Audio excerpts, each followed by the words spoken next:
evening, everybody, and welcome to F1 Tonight UK.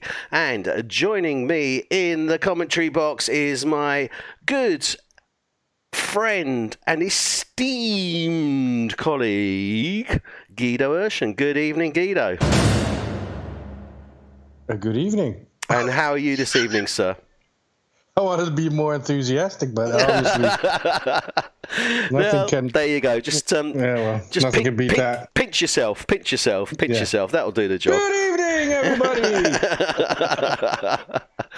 Okay, so we are here this evening for round 9 of season 1 of F1 Tonight UK, and we are, as you may guess from the picture, at the Red Bull Ring in Austria. So let's have a look at this Drivers' Championship as it stands. Leading the way is Dylan Platt for Alfa Romeo on 150 points. Sean Gregory is second for Toro Rosso on 89. Callum White for Mercedes third on 81. Fourth is Tom Stevens on 78. 5 is Phil Harris for Williams on 77. 6 is Ross Milburn on 61 for Toro Rosso. 7, Gary McKenny for McLaren, 42. 8 is Ryan Lear for Alfa Romeo on 37. 9, Jake Sorrell for Ferrari on 35. 10 is Adrian Rich for Red Bull on 34. Then in 11, we have Tony Foster. 12, Jamie Goods. 13, Josh Diggles. 14, Cameron Woodson. 15, Daniel Burt. 16, Sean Street. 17, Tom Johnson. 18 is Jordan Marshall. 19 is Jack Wilson. And 20 is Ryan Grice. Okay, let's now have a look at the Constructors' Championship. So leading the way are Alfa Romeo on 187. Second is Mercedes on 159. Third is Toro Rosso on 150. Fourth is Rocket Williams on 77. And in fifth, we have McLaren on 62. Then in 6, we have Ferrari on 58. 7 is Red Bull on 36. 8 is Racing Point on 28. Haas is also on 28 in 9. And bringing up the rear is Renault at this moment on 17 points. Sorry, didn't go through the Drivers' Championship. Obviously, we can see that of those 187 points, 150 of those are obviously Dylan Platt. He's been having a fantastic season. Mercedes there, though, have sneaked into that second place, although they are sitting, they fourth, I think it was, fourth and fifth, if I remember rightly. It's weird because we were expecting more from the Mercedes team, but they haven't really pulled together, but they're still bringing in the championship points. And it's still close. I mean, 187, 159, 150, the top 3. It's close, isn't it? It's still close, but it's all to play for. But it's going to be difficult. Dylan Platt's obviously an incredible driver, and he brings home the points. Yeah. I have to say, in between, we just got disconnected. Yeah, I've just seen that. They're going to be restarting the lobby. That's no great shakes because we're obviously on the intro anyway. Yeah. So, yeah, I mean, it is obviously very close between those, but still close in that sort of second half between Williams, McLaren and Ferrari as well. 77, 62 and 58 points. Well, there you go. Best of the rest. Yeah, I mean, we're only on race 9, so we've still got, another 12 races to go after this one. Yeah, they can compete for that. You know, it's just, I think, obviously a lot can still happen in the season, but as you see the points coming down a bit off those 150 and onto 77, they probably the other 3 teams will be fighting for the best of the rest. I think it's a great title to fight for anyway. Yeah, absolutely, and especially being season 1 as well. Let's not forget that. Yourself, obviously, in the Netherlands, you raced here last week. So let's have a quick look at the track and get your feedback on that one. So Austrian Grand Prix, the Red Bull Ring here in Spielberg. And it is obviously, as always, made up 3 sectors. But first, let's have a look at the race distance that we got on there. So the circuit length is 2.863 miles. The total race length is 190.42 miles, and we're looking at 71 laps. Now, I have referred to this on last Thursday when the Netherlands guys yourselves raced here at Spielberg as a glorified karting track. Am I being unfair? No, not really. There's always traffic somewhere because obviously as soon as the field breaks up a bit, you just got back markers and you see a lot of traffic coming on your way, and I think it's one of those things that it brings a bit of charm to the race. Yeah, you always have to fight for it. 2 difficult corners, I think, corner 1 and corner 3, the hairpin. Yeah.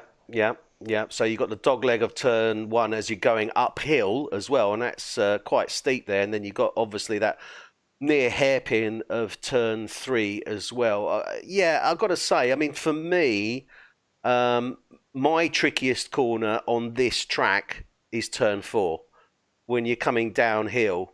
But let's have a quick look at the sectors, and we'll go a little bit more detailed into those. So sector 1 takes us from the start finish to just between turns 2 and 3. Sector 2 then takes us from there to between turn 6, 7, and then obviously sector 3 takes us from that point to the start finish line. Now, my bone of contention here in Austria is 3 DRS points. I mean, this is a fast track anyway. I do question, I mean, it used to be 2, it is now 3. The first DRS detection point is just as you're coming or uphill approaching turn 1, and that activates out of, effectively at the end of the pit exit, just round turn 2. And then the second DRS detection point is just as you're approaching turn 3. That activates on the exit of turn 3, leading you down to turn 4. And then the third DRS detection point is as you're coming round the penultimate turn, turn 9. So that's a right hand, hard right hand, downhill turn 9. And that activates as you get on the start-finish straight along the pit lane, effectively. So 3 DRSs. I mean, it's not 3 DRSs a little bit of overkill? I don't know. The straights are not that long straights, so it brings a little bit extra. I mean, it certainly makes it more exciting, I guess. To a degree, but then again, it's superficial, isn't it? Because ultimately, you're relying on, if you like, you're relying on that that wing opening up and then overtaking. And we did see some interesting overtakes, certainly. Last Thursday, between turns 1 and 3 and around turn 2. So it's a bit of an odd one, really, isn't it? Well, I don't know. It's just obviously top speed. You will only get on the after the second corner. That's a longer straight. Yeah, maybe the first one start finish, but. Sorry, Guido, have you got your invite? I'm in there. Oh, okay, that's good. I'm in as well now. I didn't see it come up, so that's fine. Okay, so... Excuse me. That's okay. So, I mean, I suppose it does make it interesting. I've got to say, though, turn 4 for me is, as I said, that's the tricky one, because it's...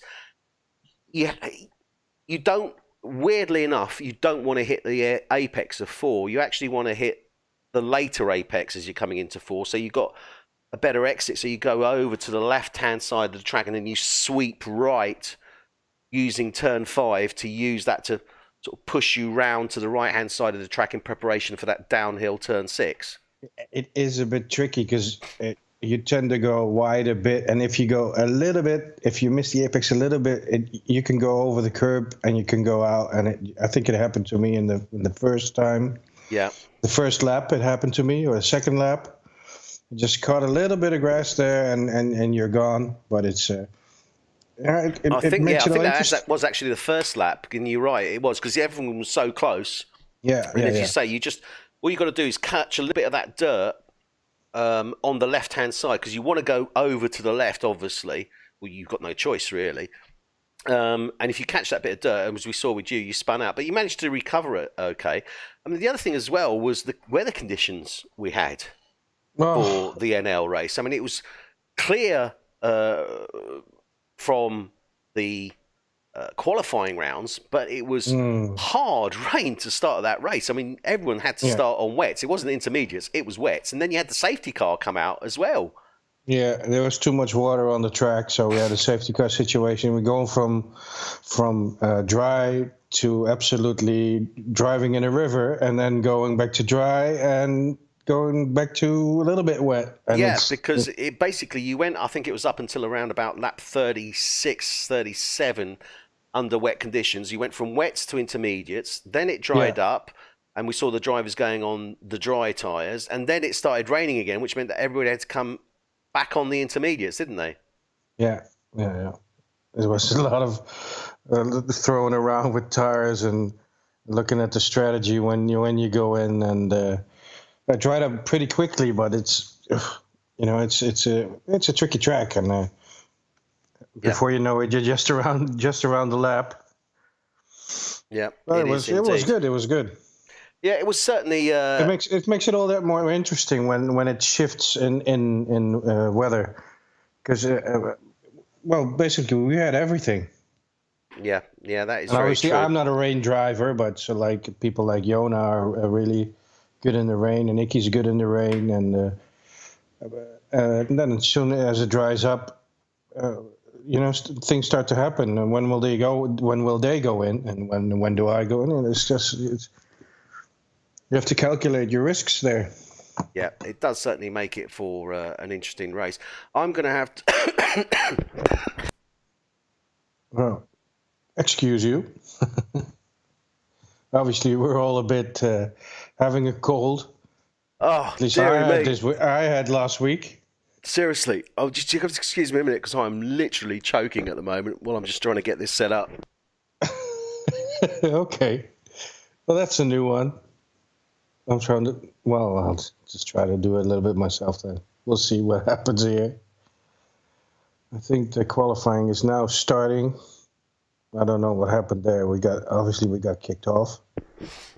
Oh my goodness! Yes, the qualifying is. Are you all right, my friend? I am. I'm getting there. I'm actually. I'm not choking as much as I was. God, I don't know what happened there. Yeah, we are now actually into the qualifying itself. So let's go over to that now. And the guys are in the pits. This is, as we say, this is Q1. However, we do only have 14 drivers, so drivers can, they can use it if they, it's entirely up to them. They don't have to go out, I think. I always tended I think I said this last time that I was helping you out on a broadcast. I think, every time you don't have enough players. So you can retire basically to Q1 to Q2. I always like to drive Q1 because it's like a little bit more of a warm-up. Get to know the track again, get the feeling of it, because it's just a long drive, but Q1 is good. Yeah, well, I like that. Well, we've got Sean Street out on track now.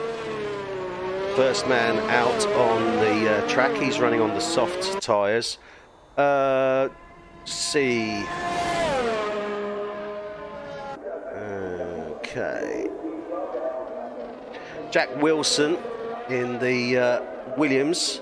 He's got mediums fitted. Couple of guys with the hards. Jamie Good and Dylan Platt, I noticed. On a dry race, because obviously as we were discussing the Netherlands race on Thursday, was basically every possible weather condition apart from snow, I think. It totally mucked up people's race strategy. That said, what do you feel the optimum strategy here? Obviously, I cannot tell because we didn't get to use it or try it. But from your practices? No, in the practice I didn't do a full race. But me and my teammate, I think we wanted to try the medium and then the hard compound, and then for the last few laps a softer compound. Right. So we possibly get a shot at the fastest lap as well. But then again, just like you said, it just didn't snow. Yeah, that's the only thing it didn't do. So Sean Street, first man out on track, setting his hot lap at this moment in time. We are on board at the moment. Proved to be an interesting later addition to the F1 Tonight UK League. Certainly doing very well, I've got to say. Quite impressed with him so far in the races that he has been in.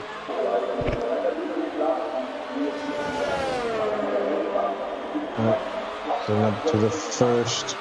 Hasn't set a lap as yet.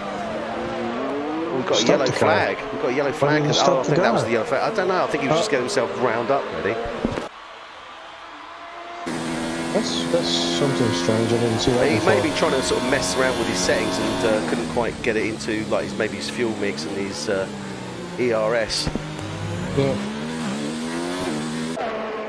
Dylan Platts at the 1993. Oh. Yeah, Ryan Lear. Ryan Lear sets a 105.936. Let's have a quick look at what they're actually on. He's on the soft tyres. Jack Wilson in the Williams there, he set a 106.5. That's on the mediums.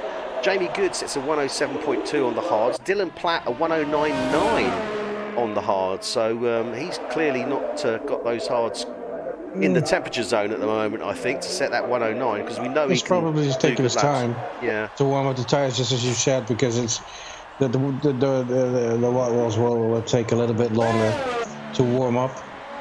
And then again, they don't have to qualify here because they're going through anyway. Exactly. Ryan Grice sets a 108. Went very wide though, round 10. Let's have a look. Adrian Rich in the pits. Tony Foster's out on track at the moment. He's coming up towards turn 3, it looks like. Oh no, sorry, turn 4. He's just going around turn 4 now. Ryan Lear, sets a better time, 105.464. It's fast.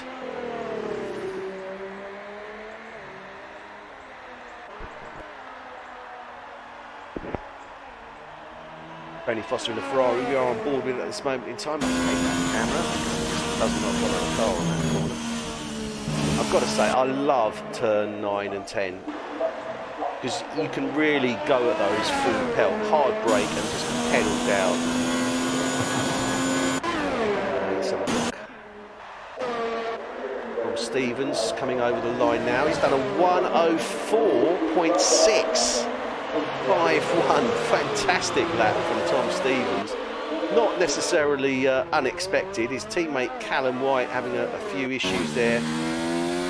Looked like coming out of 3. He's on his out lap at this moment in time. Gary McKenny still in the pits. Phil Harris in the second Williams there, out on track, just coming around turn 3 now. I've got to say though, that's impressive. A 104. That is pretty good going. Yeah, good times. Yeah. I don't think I did it, or we did it on the quali, but we did it in the practice, so it's certainly also for us it's doable. Yeah, well, it's the first quali for the Austrian Grand Prix full season combination of the NL season and obviously UK season. I think the fastest that was actually Yul Tyson, if I remember rightly, because he got the lead. Was it? Yul Tyson wasn't Yul Tyson. Who was it that started on pole? 104 anyway. It was 105, sorry, 2. So a 104.6 is very, very impressive indeed from Tom Stevens. Yeah. And let's have a look. Ross Milburn coming out on track now. Phil Harris is out on track but hasn't set a time. Gary McKenny still in the pits. Alan White is now out on track. I believe he's on a fast lap. Yes, he is. Let's see how he's doing. We don't have the telemetry data that we would normally have. We are working on that. Get that up and running for all races. Although obviously we do have the telemetry data, as you can see it on track. What we can't do is say who's making it faster sector or not than the others, but we'll get that back in. Got yellow flags as he's coming into 9. Don't know what that's about. And it could be somebody waiting. It's out 10. This is looking quite a good lap, got to say. Also 105.1, but it's invalidated. He did set a 105.1, but it was invalidated, so he must have cut one of the corners somewhere.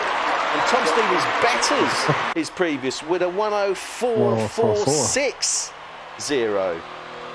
My goodness me. That is impressive. Yeah, the yellow flags is Dylan Platt on sector 2, and he's basically making room for the faster guy, or for the guy in the fast lap. I don't know who it is because I can't see that, but well, that's the thing I didn't discuss on the map actually, is the corner names, but never mind. Obviously, turn 1, important to, I don't worry about the other corner names because they're just ridiculous, but turn 1 here at Austria is the Niki Lauda curve. The Lauda curve, so that's turn 1, named after that wonderful, fantastic driver, the Austrian man, who won here in 1984, and that was that was his last win here, was in 1984, and that was during his third and final F1 championship winning season in 1984. Goodness me, was that long ago? Yeah. Well, you're not 16 anymore. Oh, thank God for that. So, Phil Harris comes across the line. He sets a 106.0. So, most of the drivers at the moment, top 4 sitting in 105s under. 5 to 10 are in the 106s, and then 11 down are in the 107s. So obviously Callum White not setting the lap that he wanted to there with a 129. Gary McKenny is actually out on track now. He's going for his fast lap, so let's go on board him. So that's turn 1. You've got to watch the exit as you're laying down the power, not to spin the car out, and that's quite common on a number of these corners, isn't it, Guido? Turn 3 is another one. You can't lay that power down too early, too hard. You'll spin. No. You'll spin or you go out. You won't make that. You've got to have all 4 wheels straight before you lay down the full power, effectively. Definitely, yeah. Yeah, that goes because some corners when you can take a bit of speed, like the last few corners, you can take a lot of speed with you. So you got downforce on the car, so you can basically punch it a bit more. But yeah, if you have no grip and you put it down too fast, when the car's, well, not sideways, but not in a straight line, then you're gonna lose it. Especially when these guys are driving without the assists of traction control. Yeah, look at that. And Gary McKenny says it's a fantastic lap. 105.808 straight out of the pits. Gets in there, does the job. A 105.808. Lovely run from him. Puts him in that P5 position for this Q1. As I say, normally in Q1, we would have 20 drivers. We haven't, we've got 14, so Q1 effectively becomes a test session, but normally what you do is you go from the 20 down to 15 drivers into Q2. From 15 drivers in Q2, you drop the 5 slowest, so that the top 10 fastest drivers then go into Q3 to decide the final grid positions. As I say, in this case, obviously Q1 not going to come into play. It's going to be Q2 that's going to be the decider, and that's going to be the top 4 slowest driver, or the bottom 4, whichever way you want to look at it. So from 11 down to 14, they will be dropped, and then we'll go into that Q3 session. Dry session so far, I've got to say, I mean, it did make it a lot more interesting for the Netherlands race with the rain, etc. But I'd be interested to see a dry race with these guys. Yeah, I would love a dry race. You know, but that's more from a driver's perspective than my perspective, because I'm not obviously, as I said before, not a wet driver. But yeah, if this turns out to be a dry race, it's going to be a fast race.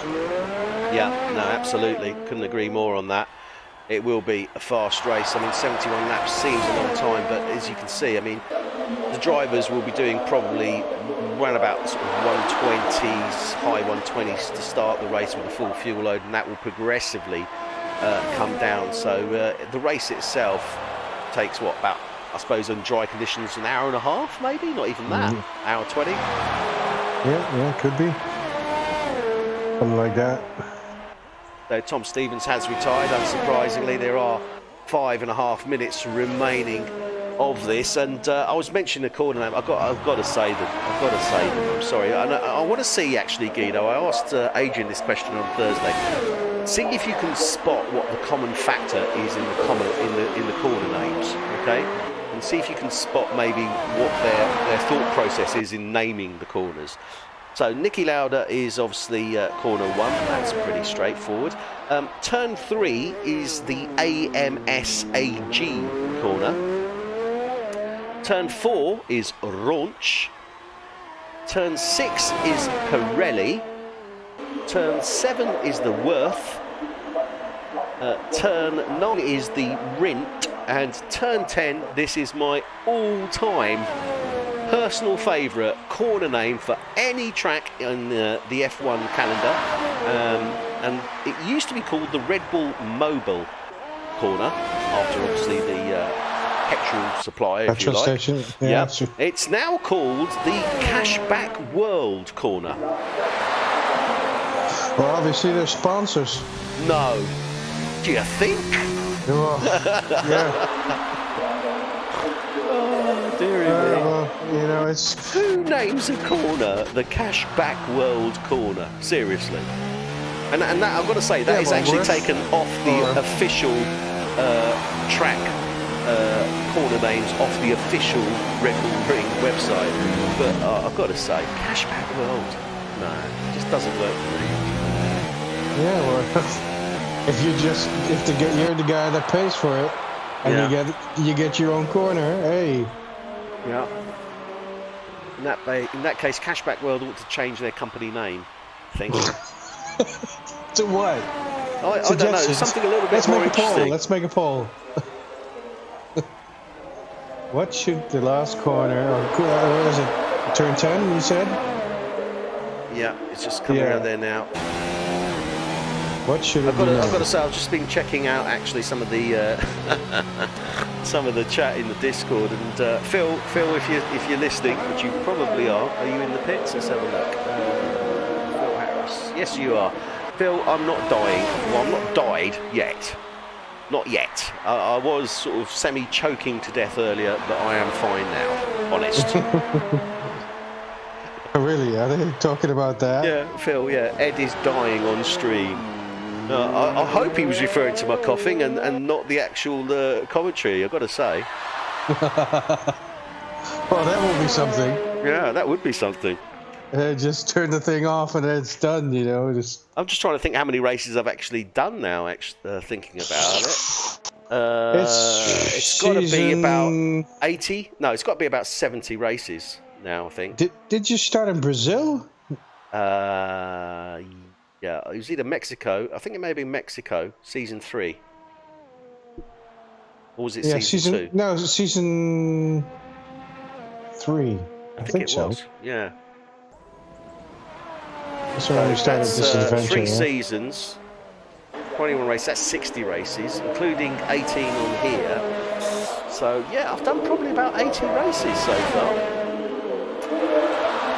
Ryan Grice, good man. Coming over, yeah. That explains why I'm going obviously, progressively mad. I'm not trying to blow stuff up here, you know what, but it's, you know, you're doing a great job, and I think one of the things all that tonight, it just didn't happen without you like this, so... That's true. I've got to say, actually, Phil come back to me and says, no, I was referring to the coughing. Thankfully he was. Also Belgium, no name is best corner name. No name in Belgium. No name, yeah, it has no name. Apparently, no name. I don't know that one. I've got to say. I'm going to check that out. Check it out. I'm curious now. You've heightened my curiosity levels there. I would have a look through all my track maps, which I've got in my trusty ring binder here. But, the corner with no name. Yeah. So no name corner is apparently in Belgium, and it's called no name. Spa. Spa-Francorchamps. Mais oui. But yeah, have a look at that one. I'm curious on that one. Oh, Phil's typing. Well, Phil, tell us what it's about, mate. Anyway, what's he watching the stream for? He should be concentrating on his own race. He trying to get a little bit of a look in, do you think? It's Q1. He's just having a beer. And corner into sector 2. Everyone knows it as no name. Or fourth left-hander. Oh, okay. Yeah, it's all right. My knowledge of F1 has been duly increased thanks to Phil Harris. Thank you very much, Phil. Before Paul Long. Oh, okay. Sorry. Yeah. Okay. I didn't actually know that was no name, but never mind. Anyway. Now I know. I can refer to that as no name. This is no name corner. Yeah, and now let's to Austria. Yeah. It's no name. It hasn't got a name. It's no name. As opposed to Austria, which is cashback world corner, turn 10. No, sorry, just doesn't work. Worth. Corner Worth. Corner or Worth. Pirelli. Yeah, that's the other one. How did you? That's Pirelli. Why not the Pirelli corner or whatever? This Pirelli. Oh.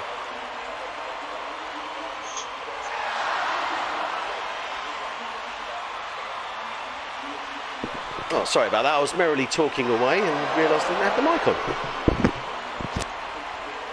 That's good, isn't it? It happens. Yeah, and that just goes to show that you're not 16 anymore, just like I said before. Yeah, the worst one I've got to say though, Guido, and I don't know if this happens to you, but I'm sure it happens to most people once they reach a certain age, is when you confidently walk into a room to do something but can't remember what. I don't think that has anything to do with age.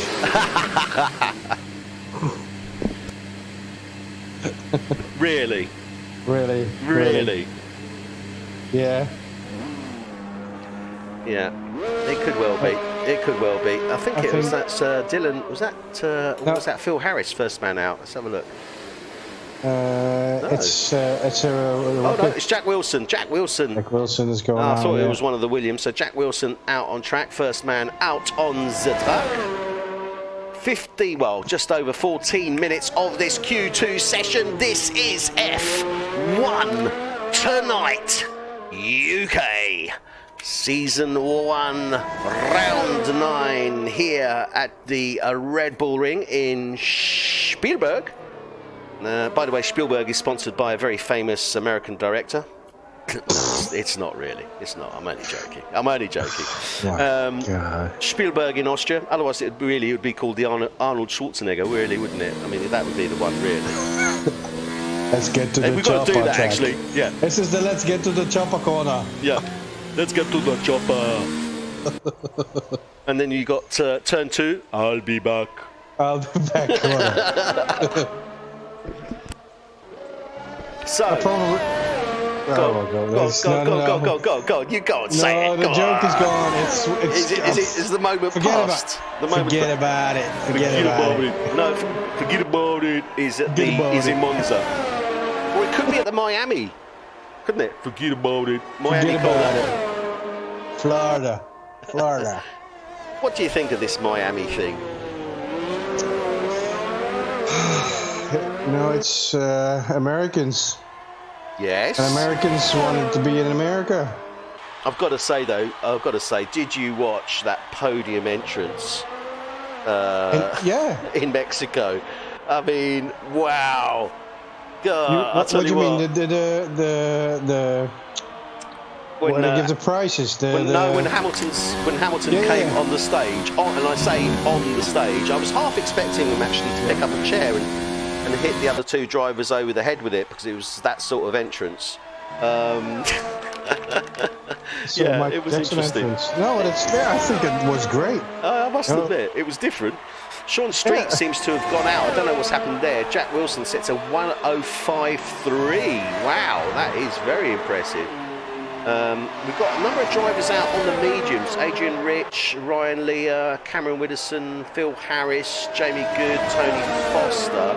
And Dylan Platt he's pushing to go on those hard compound tyres. He had a little pop at it in Q1, but I think he really does want to start on those hard compound tyres if he possibly can, doesn't he? I mean, look at that, a 1:08.9. He does better the time he did previously. It was a 1:09 on those hards. But I don't think 108 is going to cut it to get him in to that top 10. I don't know what you think.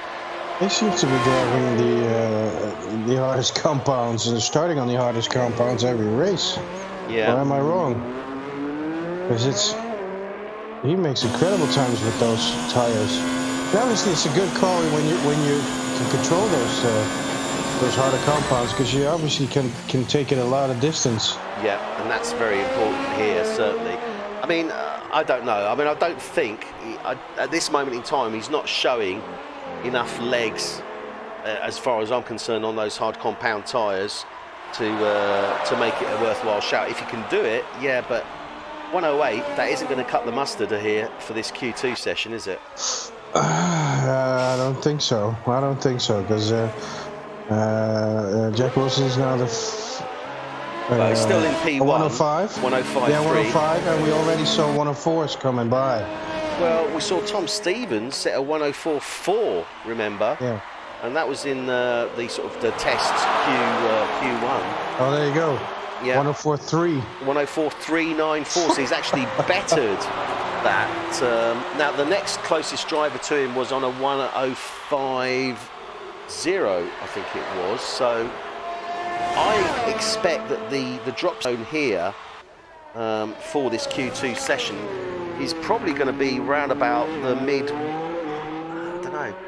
I think it's actually going to be low 106, maybe a high 105. We've still got 10 minutes remaining of this session, so these times will get faster. But I really do think the drop time, I think you're going to see seeing P10 is going to be round about sort of low 106s. Yeah, probably.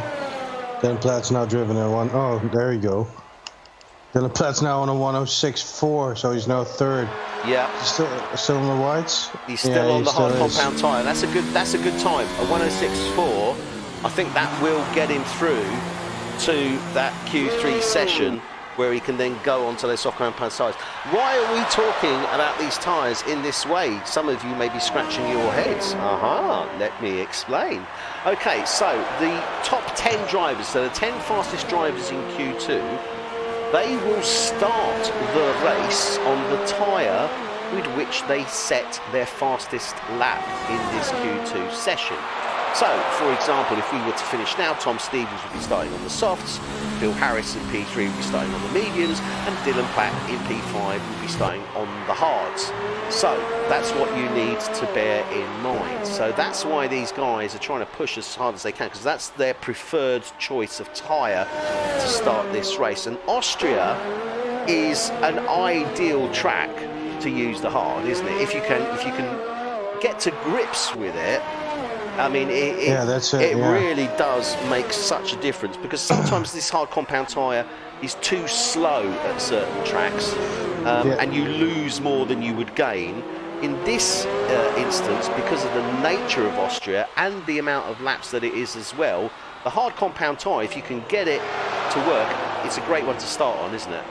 It could be, but it's dependent on so many factors, because if you need more downforce, maybe you get more wear because you're going through the corners while the downforce is pushing harder on the car, and maybe I don't know with the white ones, but the wear could be more. And I just have to say it could be more, because I obviously haven't tested it. I don't know, but it could be. And the softer compounds, well, at least in our race, didn't last as long. No, I mean, I think you can push the hard compound tyre here into the 40s. And if you're really, really good with it, you might even be able to push it into the high 40s. I think that he's looking at a hard medium stint, so a one-stop, effectively, stint, so going hard, medium. But he's also going to have the option, if he wants to go on to those softs, depending upon how the race progresses for him. So I think to start on the hard compound tyre is a good choice if you can do it. Dylan has now switched on to the mediums. He is on an outlap, so maybe he feels that 106.2 isn't, sorry, 106.4 isn't sufficient. He's got to be careful, obviously, not to set a faster lap. I think it is. I think it is. I've got to say. I think it is, because you got 3 cars that can basically take his spot, and I don't know. I don't think I think you'll be fine there. So yeah, but you never know. I mean, there are just coming up to 6 minutes remaining of this queue now. So we've got a much better feel for how it's sitting. And as I said, look, I mean, most of these guys here, look, the drop zone at the moment is Ryan Grice in P10 with a 107.2. Adrian Rich still to set a time. Sean Street has gone out, and I'm not too sure. I think that may have been on track. Didn't catch that. And Callum White is still in the garage as well. So I think it's going to be very much between these guys here. I would expect Callum White to set a faster time. So that's going to push. That's going to mean that we're probably going to see a fight here between Tony Foster and Ryan Grice, actually. The thing is, a 6th through 9th position, all those drivers set their times in the mediums. Yeah. So if they switch on to the soft tires, there could be a possibility that they're way faster, and then that Dylan Plate gets pushed down. So probably that's why he took this call. Yeah, play safe, I guess. But I mean, he's scrubbed the tyres effectively. So let's see what he can actually do with that at this moment in time. He's out on those mediums. He hasn't set a faster time than that 106.4.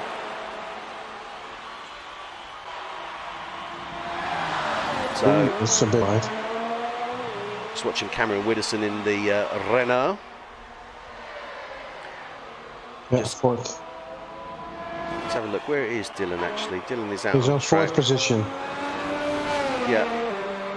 And he has bettered that time. He set a 105.3. So he is looking now to set the mediums. So he is going to be starting on the mediums. Maybe he didn't feel that comfortable on there, but he could also look for those hards to close the race on, though, couldn't he? I mean, he could start on the mediums and go the opposite way, medium onto hard. Could be. So that could be what he's looking at.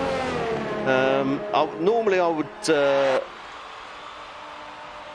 actually, who are we going to call? No, we're going to call in Q3 who we think is going to get the pole. We are still in Q2, so have a little think about that, Guido. Just remember, there's a few shekels on it.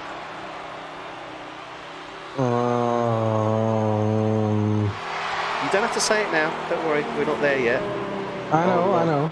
I'll let you ponder. I'll let you ponder, shall I? Ponder. Yes. Do you know that English word, ponder? No. Okay. It means give you time to think about it, chew over it, chew on it, ponder. Okay.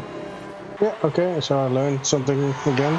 Well, you see, we are all learning, aren't we? I'm learning about corner names. You're learning in English expressions. It is it's a true learning experience. It has to be said. It is. So, Dylan Platt into the pits. I think everyone's pretty much, I think they're... So, in the drop zone is Adrian Rich. He set a 107.1. Callum White coming up now for his fast lap. He's obviously got out of this one. Let's stay on board with him, actually. See what we can do. His ERS isn't... it's about 3/4. Probably replenish a bit of it depending on how he does. Obviously round these corners, certainly into 3, 4, a little bit into 6. Let's see how he does. Sticks very much to the left hand side of the track. Got to say, good exit out of 3. Nicely over to the right hand side there, trying to keep that line as straight as possible. A little bit of a lock up there into 4. Not a great one.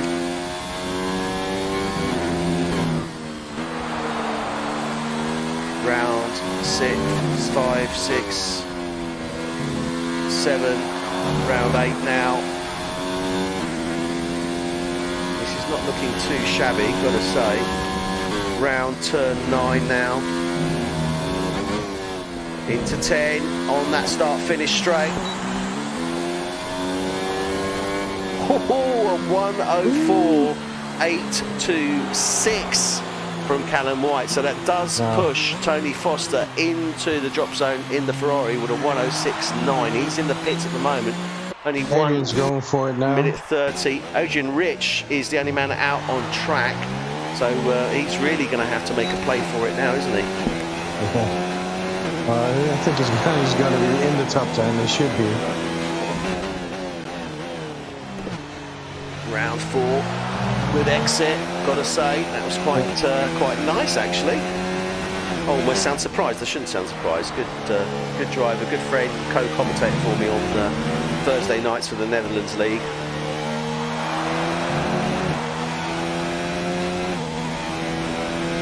It's looking rather good actually. I think we could see a high 106.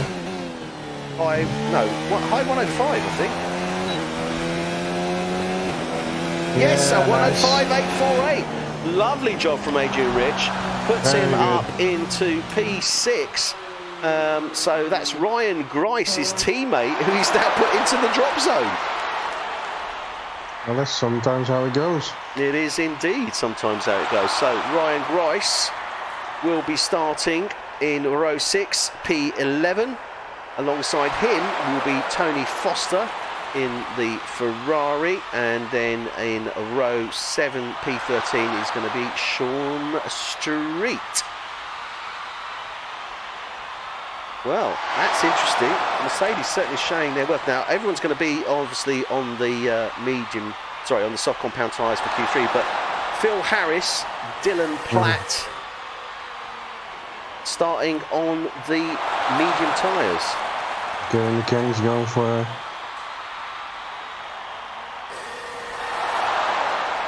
wide. Is that Ryan? Who's that? Gary McKenny. Yeah, Gary McKenny coming across now. He does set a better time. Yeah. Oh, nice. Puts him into good. P6. But it's Q2, 105.759. Nice run there from Gary McKenny. Doesn't obviously alter those 11, 12, 13, the guys in the drop zone. Just betters his position in this Q2 session. But yeah, nice little run there from McKenny. So we lost the Red Bull and a Ferrari. Yeah. Red Bull, Ferrari, and obviously Sean Street, who was in the Racing Point, who either had, I think he had an incident on track.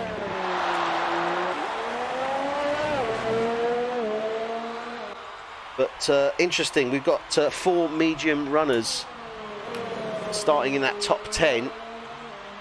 And that's going to be Phil Harris, Dylan Platt, Ryan Leah, and Jamie Good. So these guys need to make the most of this Q3 session, don't they? Yeah, well, I'm wondering to see what Dylan Platt and Phil Harris will do. Because they're going on the soft tires now as well. So obviously want to set their faster times. Absolutely. So just remember this is a 1:43.94 is the fastest time on Q2. Let's see if they can better that. Because usually at Q3 everything comes out. But Jack Wilson, new driver, obviously setting a very impressive time as well. Got to say, a 1:05.383. That's a great time. So that is a great time as well. I mean, this guy is he's quite impressive last week, and it'll be interesting to see how he actually handles it here in Austria. So it's going to be an interesting one. Okay, so there are our 10 drivers, and they will be getting. And oh, look at this! It's blazing sunshine. This is almost perfect conditions. Sunny. This is perfect conditions, isn't it? Have you any idea how the race is going to be? Because I haven't seen that anywhere. No idea at all. But that's good. That's I like good. Surprises. Oh, yeah, let's go with a surprise. But I don't like rain. No, well, there's not many people that do, to be fair. Max does. Well, Max does, yes, but, well, Max, yes. He's his own worst enemy, I think, at the moment, isn't he? Yeah. But Max, it's too bad. Shut up! Don't say anything! Just shut up! Max, shut up! You didn't see the flag. You didn't see it. You didn't say... Shut up, Max! You talk too much, Max. No, he's just being honest. Well, he didn't seem to... I think he realised what he said as soon as he said it, and then thought, oh, no. Because it wasn't even under investigation till that interview, was it? Exactly. It wasn't under investigation, but they could have stripped him from his time. Yeah. But that was 1:47, I think. Yeah. Okay, but the pole time was already the lap before, the 1:49. So it's even if he stripped him from that time, it was completely fine. He still would have been pole. Yeah. But when he said, "I saw the flag," yeah, bells were ringing, alarms were going off, and he gets dropped to P4. And we're gonna. Oh well. But it made for an interesting race. I've got to say, I was impressed yet again by Hamilton. Great race from him as well. I didn't expect you don't like him. To... Oh, you don't like him. So I know you don't like him. So I didn't say that. I said I didn't expect him to give him to not give him space. Yeah. Because of the obviously the car, his own car could be damaged. So I thought he was just going to drive for his own points and just lay low, but he just turn one. He didn't give any room to. No, that was good. It was good fighting, and it was a great race. Yeah. It was a great race, and what I loved was the fact that he thought that he'd come in too early to go onto those hard compound tyres, but in reality, it actually been perfect for him. That's just all we hear every time, every race. Now he's got a. I think he just likes to play to the crowd. Jack Wilson said a 105.4. Dylan Platt coming round turn 10 now, and this is looking very fast indeed. A 104.457. Not quite as fast as Tom Stevens. He set a 104.394 in the previous quali, but still fantastic run. Callum White sets a 104.639. That was his time from the previous queue. Ryan Lear, a 105.0. Jack Wilson, as we said, 105.4. Gary McKenny, 105.9. Nice run from him. Cameron Widdowson, a 113.0. Not quite what he was looking for. Adrian Ritchie's on an out lap now. And who's just dropped in there? Phil Harris, a 104.459 from Phil Harris in the Williams. So lovely run from him. Adrian Rich now starting his fast lap. So anyway, you were supposed to call who you thought was going to be pole. Who do you think is going to be pole? I think he's there. I think it's Dylan Platt. Oh, I was going to call Dylan Platt. Okay, well in that case, I'm going to go with Tom Stevens. The obvious choice. Well, that could be as well. And I'm hoping for Adrian. Well, let's see what Adrian Rich can do. Coming down to turn 4. I'm never biased when it comes to the drive. Oh, a little bit of a twitch there. Little bit of a twitch. Down around turn 6. That's wide. He was wide there. 7. He's lost his flow. He's lost his flow on this one, I think. I think he's still listening to us and we're talking about him. We're talking about you, Adrian. Just mind the road. Right, it's going to be, I think it's going to be a mid 105. If it's validated. 105.7, yeah, 105.7. Puts him in P8 provisionally at this moment in time. Tom Stevens is now on an out lap. Like he went a bit squiffy out of 4 into 5 there, but only just got the tail end of that. He could have just been warming the tyres up, getting a bit more heat into them. Full ERS, ready to go, ready to leap, and he is. He's weaving, trying to get more heat into those tyres. Oh. No, just letting Gary McKenny past him. He's into the pits anyway. So, Tom Stevens now starting his fast lap. Let's go on board with him for that one. Name the corners. Niki Lauda. Niki Lauda corner, turn 1. And then, no name. No name is turn 2. Which we're just coming round now. That's turn 2, you see the DRS detection. Turn 3 is the AMSAG corner. Nice turn there, good exit. Very nice actually. As we come down the DRS now into turn 4, Raunch. Used to be called Schlossgold. Raunch? What's Raunch? I have no idea, probably some product. Turn 5, we're in now. Into 6, Pirelli. Nicely done there. round 7, Worth curve now. Into turn 8, no name. Yeah, I don't think he went off the track though. Turn 9 now is Rint. That's DT, R-I-N-D-T. Oh, no, he's still on the track, Cashback World. And it's a 104.452. Look at that. What a fantastic run from Tom Stevens. But look at that, 5 thousandths between him and Dylan Platt. 5 thousandths. Incredible. 5 thousandths. I mean, you couldn't blink that fast, could you?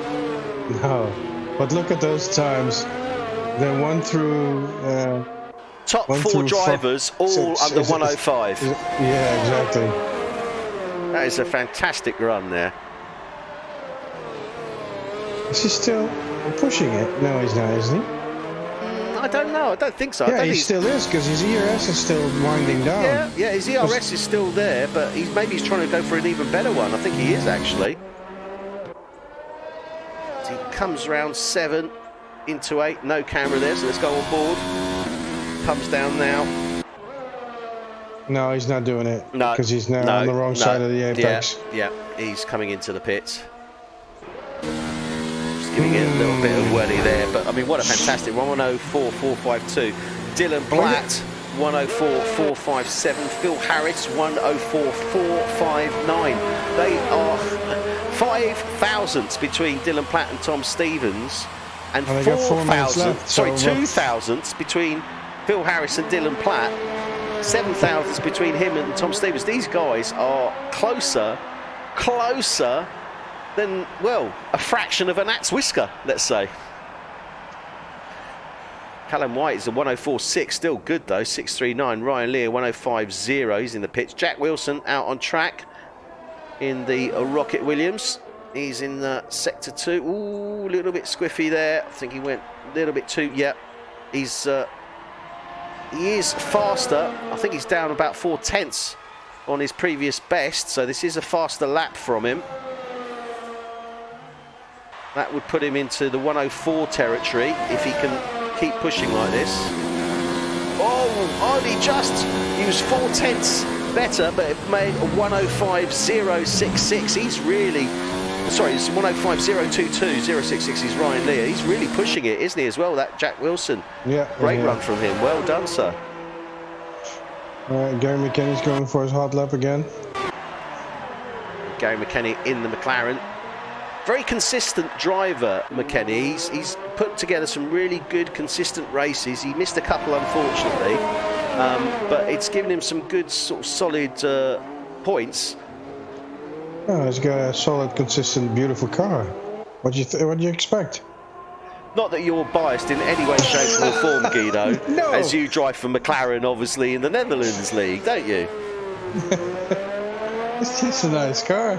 It is a nice car. It is a nice car. I must admit, when I jump in a car, I do like to jump in the McLaren. It's got a nice feel to it. And in the real world, McLaren doing very well as well. They're 4th in the Constructors' Championship. And it looks like they're a solid 4th for the close of the season. Yeah, and not next year, but in 2021, they're going to drive with the Mercedes engines. That's going to be very interesting indeed. So Gary McKenny comes over the line, doesn't better his time. Let's have a look who else is out there. So at this moment in time, we've got 1.5, well, sorry, just under 2 minutes remaining. Tom Stevens is provisional pole sitter in P1, starting row 1. Alongside him, provisionally, is Dylan Platt in the Alfa Romeo. Row 2, P3, Phil Harris in the Williams. Then we got alongside him Callum White in the Mercedes. He looks like he's winding up for another fast lap. Jack Wilson, he's in the pits at the moment, the second Williams there. He's currently row 3, P5. Alongside him will be Ryan Lear as it stands at this moment in time, although this could change in his closing few seconds. Gary McKenny, row 4, P7. Alongside him, Jamie Good in the Racing Point. Row 5, P9, Adrian Rich. And alongside him, Cameron Widdowson in the Renault. But there are some drivers here that look like they're going for it. Yeah, I think Ryan Lear just tried it, doesn't better his time. No, he hasn't bettered his time. Callum White is just coming round 4, but he's not there Let's have a look. Gary McKenny coming round now. He's not going to bear his time. Jamie Good is out on track. Let's stay with him, see if he can better that time. Sector 1 at the moment. He's down 1/10 on Sector 1. So slightly faster by 1/10 in that sector. That could push him actually up into P7.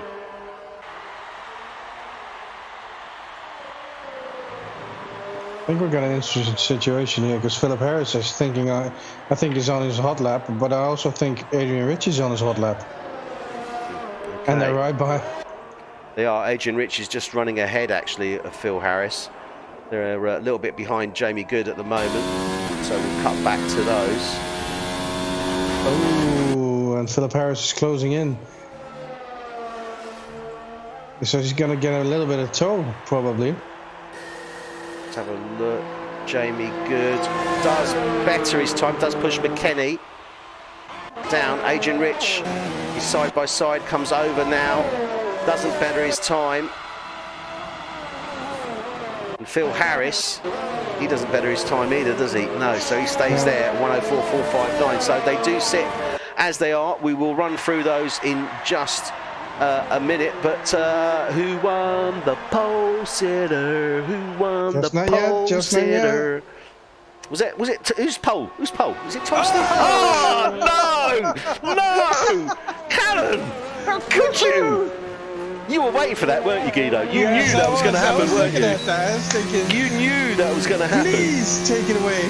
Oh, Callum White in the closing stages there. Thank you, Callum, my friend. Position. Will you take? Thank you. You still got it wrong. Yeah, Dylan I know, Platt came third. Now we're both wrong. Now we're both wrong. Okay. Git. Oh, I don't know. So Callum White in the Mercedes ruins my day and sets a 1:04.340. Fantastic time, puts him in P1. Alongside him will be his teammate Tom Stevens, Mercedes lockout for row 1. Row 2, Dylan Platt in the Alfa Romeo. Alongside him will be Phil Harris in the Williams. Row 3, Jack Wilson P5. Alongside him will be Ryan Lear. Row 4, P7, Gary McKenny. Alongside him will be Jamie Good. And in row 5 we have Adrian Rich in P9 and Cameron Widdowson in P10. Ooh, this is going to be interesting because Phil Harris and Dylan Platt are both starting on the mediums. And the Mercedes ahead of them are going to be on the soft compound tyres. So this is going to be very interesting indeed. Pit stop here, I think, if I remember correctly, is round about 20... Was it slightly less? No, I think it is 20 seconds. So this is going to be very interesting for the start of this race, isn't it? Because we were driving in snow, so I don't... Yeah, that's true. Really that's true. Heavy rain, light rain. Yeah, it was... Yeah, but anyway, it is that. So... this is going to be very interesting indeed. We will run through the drivers in a little bit to give you their grid positions. So what do you think? Who's going to win? Again? Who's going to win? We're going to call the winner? Let's call the winner. Shall we call the winner? Let's call the winner. Dylan Platt. I've got to say, though, I want to say Phil Harris, actually. No, I'll go with Phil Harris, actually. No, I'm going to go with Phil. Seeing as Phil's been so helpful this evening in enlightening me in F1 encyclopedic terms, I think, yeah, I'm going to go with Phil, actually. Phil, I think you're going to win the race, mate. I have to think about this. You have to think about it. Well, you know, it's... Yeah. I don't know. It's so difficult to say. Look at what times they set, and... Obviously, that's only one lap, but these guys are incredible the way they drive, and the tire management and stuff like that. You know, it just keeps me on my toes every time when I watch a race like this. These guys drive so differently. I agree. The only thing I've got to say is obviously, and Tom's Achilles heel is points, is corner cutting basically. Well, track limits rather than corner cutting. Track limits, track limits. Track limits is Tom's Achilles heel. Because you're driving on strict, and that's what we obviously try to do as well. Is a drive with as less penalties. Marcel Dröning is very good at driving without penalties, because you can miss the race. Yeah, the drivers should be starting shortly. They're actually slightly over time. I've just been told. Okay, so just a little bit. They were supposed to be starting 20. Here we go. They are now on the way for their processional lap. So we'll go through the runners and riders. So Callum White is pole sitter in P1. Great job from him. Alongside him will be his teammate. That's Tom Stevens. I'm going to give Tom Stevens the win. You're going to go for Tom Stevens? Whoa! Yeah. Nearly slides it out there. That wasn't very good. Dylan Platt in the Alfa Romeo is P3. P4 is Phil Harris, who I'm nominating for the win here. So Phil Harris is in P4. P5 is his teammate, Jack Wilson, so just behind him in that third row there, P5. Alongside him is going to be Ryan Lear. So we've got Williams Alfa Romeo, both rows, 3 and... no, where we are? We row 2 and 3, isn't it? Yeah, interesting. Okay.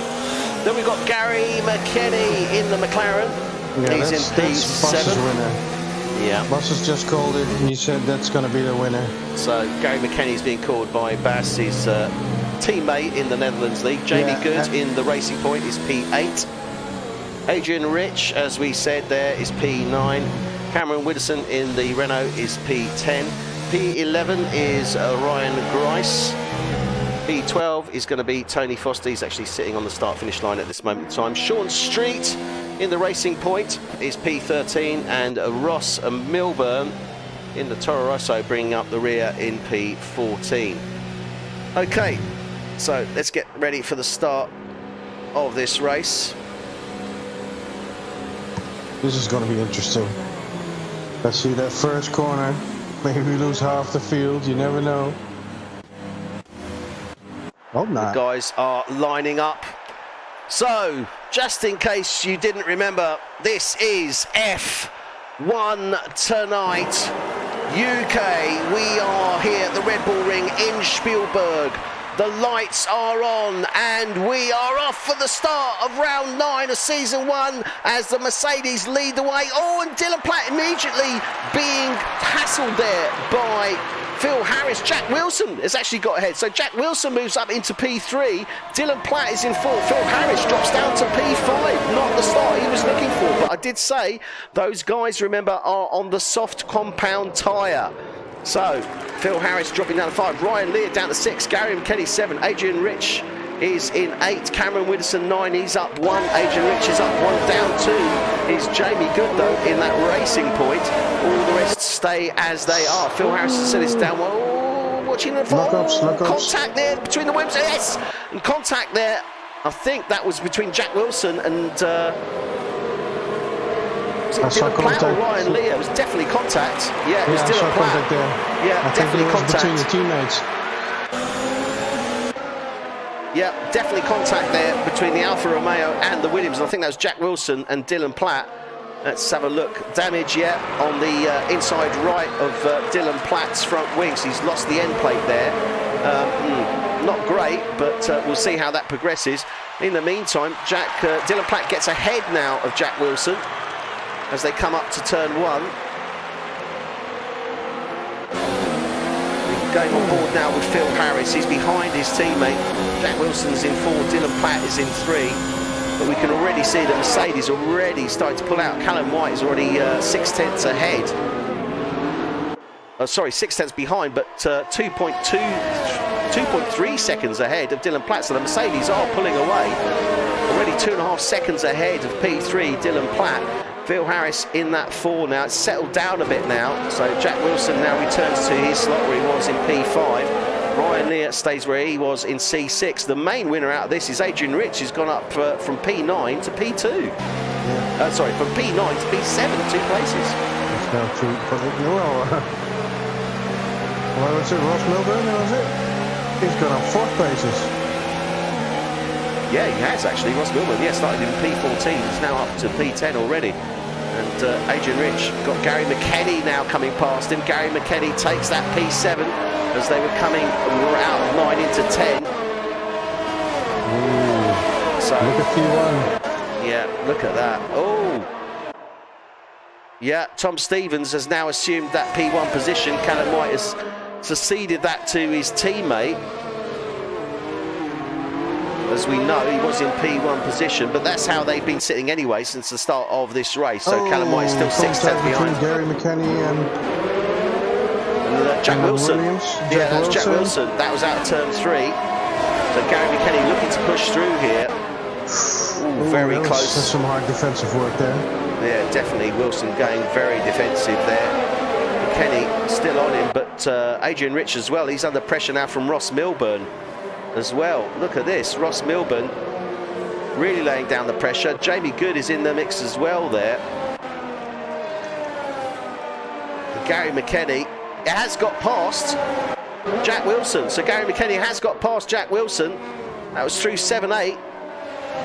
Moves up to P6. Jack Wilson drops down to 8. Oh, and Adrian Rich has got past. Oh, and he's lost his front wing there.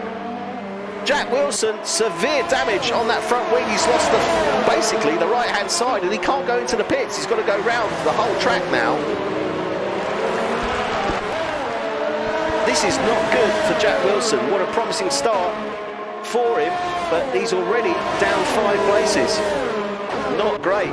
Adrian Rich moves up into 7, but he's being challenged by Ross Milburn. Ross Milburn, yes, does get ahead of him. And that was out of 3, so Ross Milburn moves up into P7. Gary McKenny is P6. Ryan Lear is 5. Phil Harris is 4. Dylan Platt is 3, but he's already 3.2 seconds behind Callum White. And the 2 Mercedes are just tailing each other. Callum White has dropped the gap to his teammate to 4 tenths, well 6, nearly 7 tenths. But they're really pulling away. No great surprise because they are on the soft compound tyres, aren't they? So they're going to be faster in the beginning. Let's have a quick look actually at those tyres as they stand. So remember I said Dylan Platt, Phil Harris were starting on the mediums. Ryan Lear as well started on the mediums. So they are going to be going in deeper into this race than these 2 Mercedes. But Callum White looks like he's challenging his teammate into 3. Yes, he is. Yes, he is, and he gets the move done. Nice job there from Callum White. Gets ahead of his teammate. Tom Stevens out of 3. Coming down to turn 4 now. And yeah, they're doing their own thing there at the moment, aren't they? The Team Mercedes guys. That's great. I always love a good. Oh, did you start to slide a bit? I didn't see that. He got out to the side. Callum White just got out to the side a bit. We got some gravel. Now, this is interesting. Ross Milburn in P7. He's charged through the field. Started in P14, remember. He's now on the tail of that McLaren. Gary McKenny. He's picked up a 3-second time with Callum White. Phil Harris as well. Phil Harris as well has picked up a time penalty. And this is going to come into play if these guys keep driving as close as they are. This is going to win or lose the race for you. Well, we saw it change the race finish last week, so I don't think this is going to be different. And Ross Milburn gets past Gary McKenny. Nice clean overtake. Nice clean move into 1 there. Gets past him, so he now moves up to P6. So, yeah. Callum Wilson and Jack Wilson are really behind. They're going to have to drive their own race. Ryan Grice is actually closing down on his teammate, Adrian Rich, as well. He's opened it up a bit more now. Adrian, I think, opening up a little bit more, but he's watched that one because he could be challenging. Gary McKenny, he's sticking with that Toro Rosso of Ross Milburn. He's been putting in some good times, but Ross has got past him. He's up in the P6. Ryan Lear is in 5. Phil Harris 4. Dylan Platt 3. Now let's have a look at this damage. No damage there. Dylan Platt.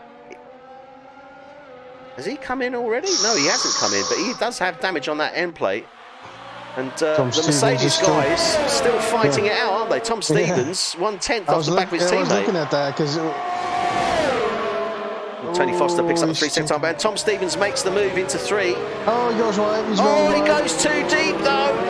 Doesn't get the exit. And his teammate Callum White takes the place back. I love it. So a bit of a dive, not a dive, but he's certainly late braking from Tom Stevens into 3, but it didn't work because he just went too deep, didn't he? Yeah. He just miscalculated that. He did a bit more, a little bit too aggressive in the late braking, and then he overshot the turn. But this is a good thing for Dylan Platt, obviously, because they are fighting. They're fighting out for a good three laps, I think. Well, they've been pretty much fighting since, for about 3 laps, because Callum was about 6/10 behind his teammate and sort of held that. So they're gonna wear out their tyres pretty quickly now. Well, remember they've got 3 laps already on those tyres, so I would suspect they're going to be coming in about 5 laps time, maybe 12, lap 12. Yeah, it could be a possibility.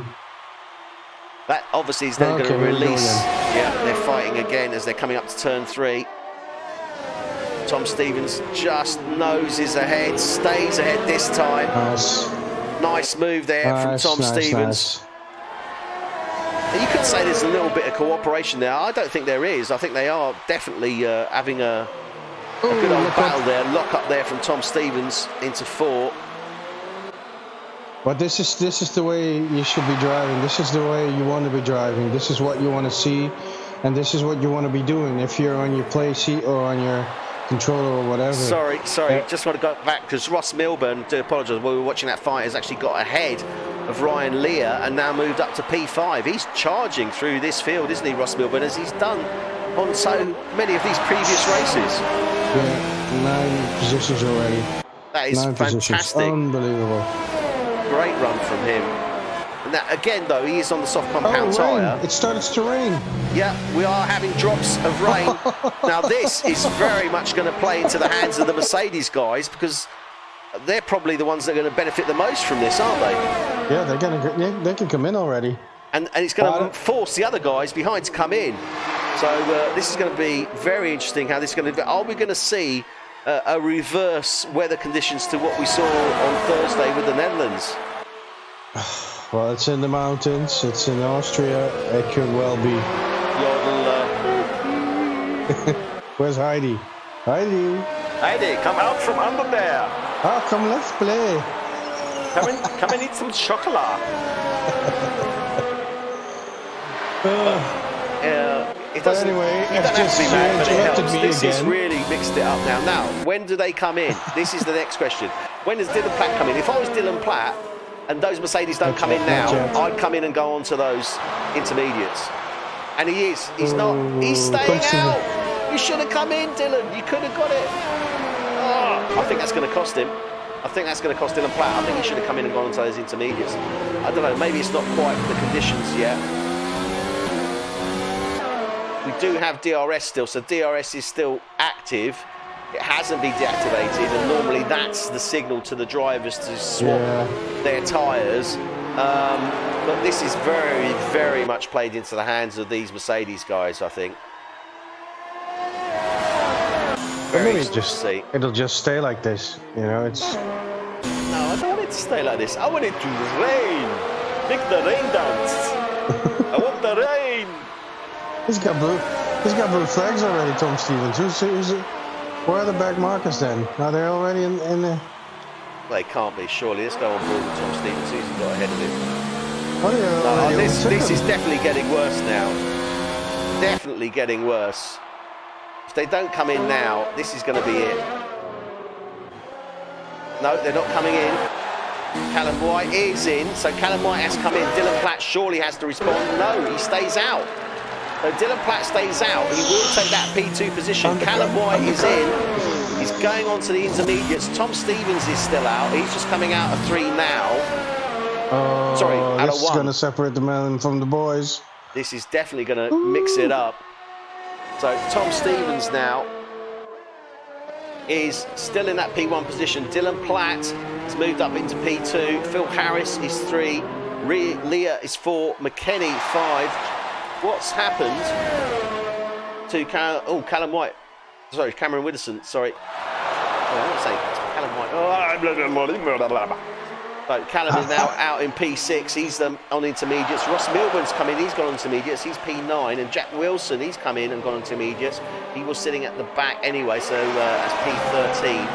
So now this is going to mix it up. What happens here? Is Dylan Platt going to stay out? Tom very wide out, 7 to 8. Really McKenny wide. just came off, and it's, you know, they just got, they had to come in the lap before, because they're really losing control now. Yeah. The rest is going to be coming in. Yeah, they are. Tom Stevens is into the pits. Dylan Platt stays out. Okay, so Dylan Platt will take this P1 position. Now this is interesting. I guess he's probably thinking to himself, well, you know, what have I got to lose? Tom Stevens he's got probably a penalty he has to serve. Why is that? I have no idea. He just stood there. So Ryan Leah, 5-second penalty, speeding in the pit lane. Oh my God! This is not good. This is not good. Right, let's have a look at this. Dylan Platt now, and he's squirming a bit. He's only 4 now. This is the thing. He's at the moment 18 seconds nearly ahead. Tom Stevens. That could be the pit window that he's looking for, but he's having to take it very, very gingerly round turn 4 there. And he is taking it really slow and easy, it seems, at this moment in time. He's not pushing. And we've got yellow. I saw a yellow flag come up there. We haven't got a safety car, have we? No, everyone looks okay. Only Sean Street has gone out. But Sean Street has DNF'd in the racing point. It's too bad I can't see what the weather is going to be. Maybe it'll dry up after this. Yeah. Dylan Platt coming into the pits now, but he's going to lose a lot of time. Remember, he was, what was it, about, I think it was 2.6 seconds behind the race leader when he pitted. And that was Tom Stevens. Phil Harris is obviously coming in as well. No, Phil Harris has stayed out. No, Phil Harris has stayed out, but oh my good, he's gone so wide out of 1. He's squirming out of 1. Going down towards 2. Oh, I don't think that was a good call from him. He will assume that P1 position. But Dylan Platt is out on track, and he does come out behind Callum White. He's nearly 2-3. He's lost a lot of time. He's lost about a good 1.5 seconds there on Tom Stevens. So Phil Harris remains out at this moment in time. He's coming down to turn 4. Yeah, I can see blue flags being waved in turn 4 actually to Phil Harris. That's an interesting one. Why are they being waved? There's no one near him. Because there's back markers. Yeah, they're back markers. Look at that already. I can't see any back markers. There's nobody on track ahead of him. He's clear on track, Phil Harris. He's got Tom Stevens closing down on him. He's now 2.1 seconds off the back of him. But that wasn't enough to, I think that was a glitch there. Oh, and Tom nearly losing it on the exit out of 8 there. Hey, you know, also, oh, Phil Harris is going in now. Yeah, he has to. Yeah, obviously. Blue flags again, look, on that pit straight as well. It's very bizarre, but still, it's a glitch that we got there. So, Tom Stevens reassumes that P1 position. Callum White, his teammate, is behind him, 2.2 seconds. Dylan Platt slots back into that P3 position. Phil Harris is going to drop down because Ross Milburn has now taken that P4. He came in earlier, went on to those intermediates. It's worked for him, hasn't it? Look at that. It's put him up in the P4. P4, 10 places. 10 places. That's incredible. 14 laps. Those blue flags, if you... Those blue flags are for... What's his name? The Williams. Oh, Jack Wilson. Jack Wilson, yeah. People have to excuse me if I don't know the names correctly, but I'm... No, it's not good enough. All right. I still get them wrong. I still get them wrong. I keep calling Callum Cameron and Cameron Callum. You treat me like that. I feel it's... Oh, be quiet. Be quiet and go and suck your dummy, for God's sake. Suck my dummy? Yeah, you know what you give babies to chew on when they're crying? Is that called a dummy? It's called a dummy. I should be charging you for this, you know. I'm learning. I thought I knew how to talk English and knew what everything meant, but I'm still getting... I have no idea. Well, there you go. You live and learn. Ryan Grice just picked up a 3-second time penalty. Looks like that was probably turn 3. He's down in P11 at this moment. Jamie Good in the Racing Point. He's still on the mediums. Both those guys still on the drier tyres. Jamie Good on the mediums. Ryan Grice still on the softs. Interesting. I've got to say. Very interesting. Interesting. Yeah, that's a good word for that. Oh, and Jamie Good is just sliding out of 8 and 9, nearly losing control there. Ryan Grice just behind him. These guys, yeah, they're coming in now, certainly. Oh, nice little tail spin there from Jamie Good as he comes into the pits. Ryan Grice into the pits as well. So Cameron Woodson will move up into P10. 5-second time penalty. Jamie Good is out. Jamie Good is out.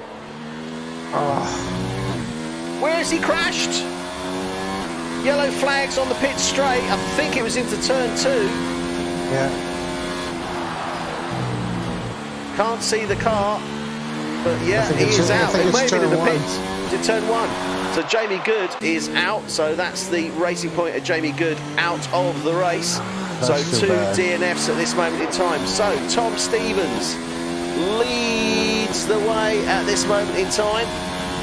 So Tom Stevens is in P1. His teammate Callum White is in P2. Then we have Dylan Platt. He's in P3. P4 now, though, is Ross Milburn. What a fantastic 10 places for him. And that was not including the DNF, so great race there from Ross Milburn. It moves up into P4. Phil Harris. Phil, what's going on? I called you as race winner, mate. You're in P5. No, but still a great race anyway. P5, he's not going to be happy with it, but I think that's still good points that he can take. I'm sure he will improve on that as the race goes on, but it depends on these conditions. Gary McKenny, though, fantastic from him in the McLaren. He's in P6. And, Phil Harris just picks up a 3-second time penalty. Oh, dear. Don't want to be doing too many of those, Phil. So, Gary McKenny, he's in P6. P7 is Ryan Lear in the Alfa Romeo. And are these conditions getting worse? I don't know. I don't know. What do you think? They look... Adrian Rich... It looks wet, but it's a very much dry on the racing line. But it just does not look like it's picking up more rain or less. I can't really see. Yeah, I'm just going on board with Tony Foster now. He's in P9, and it's difficult to say. There is certainly a defined racing line. Yeah. But I don't know. It's a difficult one to call, really. And we don't have any eyes effectively on what these conditions are going to go to anyway, so it's a little bit difficult to figure out at this moment in time. But I've got to say, it's starting to look as if it might be going into wet territory. It depends how long this rain lasts, really, doesn't it? Yeah. I'm trying to see somewhere if I can see weather, but it's Ryan Grice. Oh, Ryan Grice loses it in 4, goes onto the gravel. Not what he was looking for there. Gets back on track though. And but the thing is, I just realised this. Ryan Grice is still on the softs. He hasn't changed his tyres. He's still on the soft compound tyre. Oh, and he's right off now. He's into the barrier. Oh, sorry. He's into the barrier. Ryan Grice, why did he not come in and change those tyres? Change those tyres. Seriously. So Ryan Grice DNFs on the exit of turn 6. Not what he wanted to be doing there. Well, unfortunate, but you know, it's. I guess you think you can do it. This is going to happen. Yeah, it is. It is going to happen. So yellow flag there, sectors 2 and 3. That's Was for there a Ryan safety Grice car? that came off at 6. No safety car. Oh, it's gone. Yeah. So we are now on lap 18 of 71, coming up to a third of the way through this race. This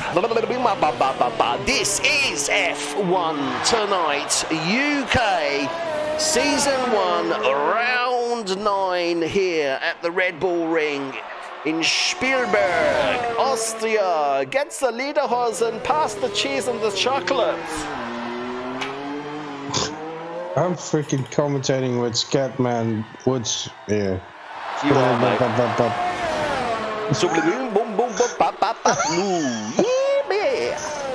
So Callum White is in P2, Dylan Platt P3, Ross Spielberg P4, but he's 11 seconds behind Dylan Platt. Dylan Platt's still in with a good shout here. He's only 1.5 seconds off the back of Callum White, who's 5.2 seconds off the back of his teammates. So cumulatively, what we're looking at, 6.7. So yeah, still respectable. He's in within that pit window. He needs to close him down. This is going to be interesting to see how it pans out. Weather conditions. The rain seems to be drying. It's actually going to dry now. So the next question is going to be, who's going to come in and go onto those dries? And we were saying to Ryan, you know, why the hell didn't you come in? But Ryan may well have been aware that the conditions were drying up and he was trying to hold out. But he was 40 seconds. But then again, he wasn't in the back. Yeah, but he was 40 seconds behind. Even so, it just didn't work. And this is when you've got to think, even though you know it's going to be a short, wet period, you don't know how long it's going to be. Don't risk it. Don't risk it is the simple answer. So Phil Harris is coming in now into the pits.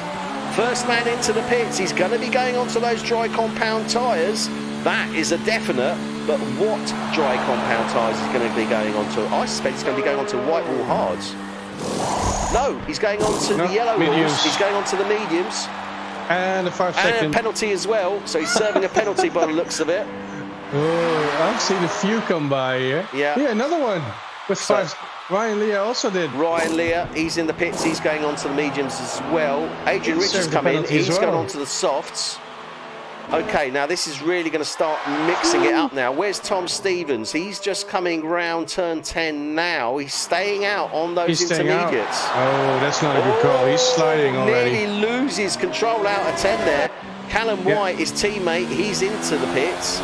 Dylan Platt is also into the pits. What are these guys going to go on to?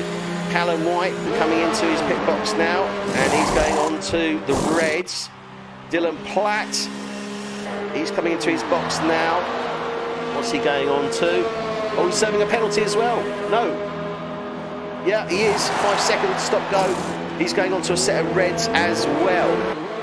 I have to say, that's a lot of people getting 5 second time penalties here. Yeah, there are quite a few penalties that are being served, but it seems to be pretty evenly spread at this moment in time. Okay, so Callum White is now 23.6 seconds behind his teammate Tom Stevens. Remember, the gap was around about 5.6 seconds to them prior to these pit stops. Definitely Tom Stevens is going to be coming in and going onto a set of dry tyres. He's really struggling with that steering coming out of 8. Now, 22.6, 22.5, 22.3, watch it. 22 dead.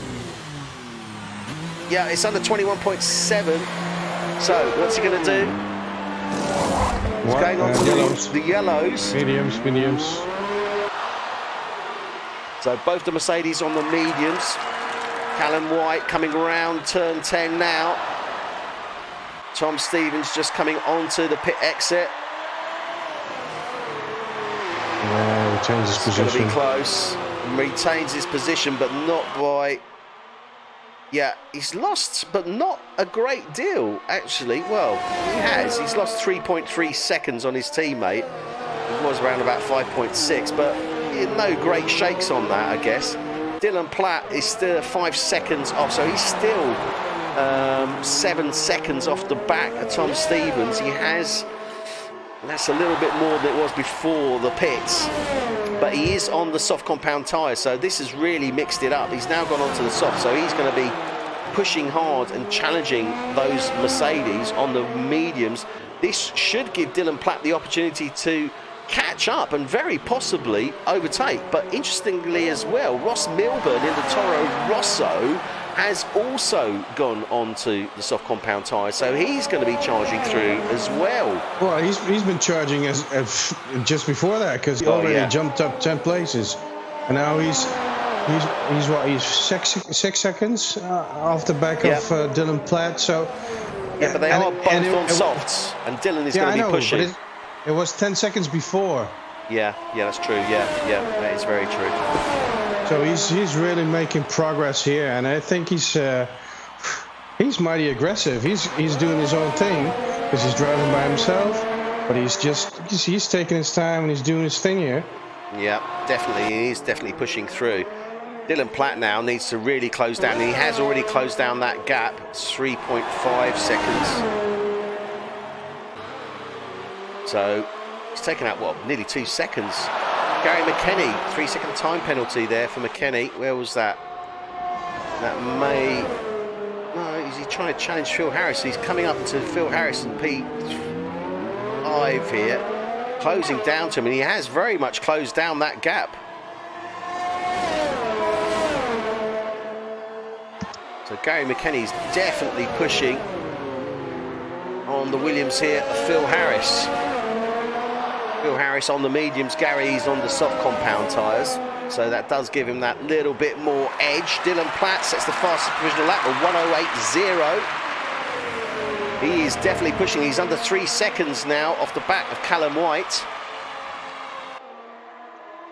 I think McKenny's going to be looking to try and challenge on the start-finish straight and out of turn 1. This is his ideal opportunity. Oh, he did have the DRS, so he will have that. No, he doesn't. Oh, he should. He'll pick it up now, certainly. Ooh, yeah, he's got it now. Dylan Platt had a little bit of a lock up on the right front.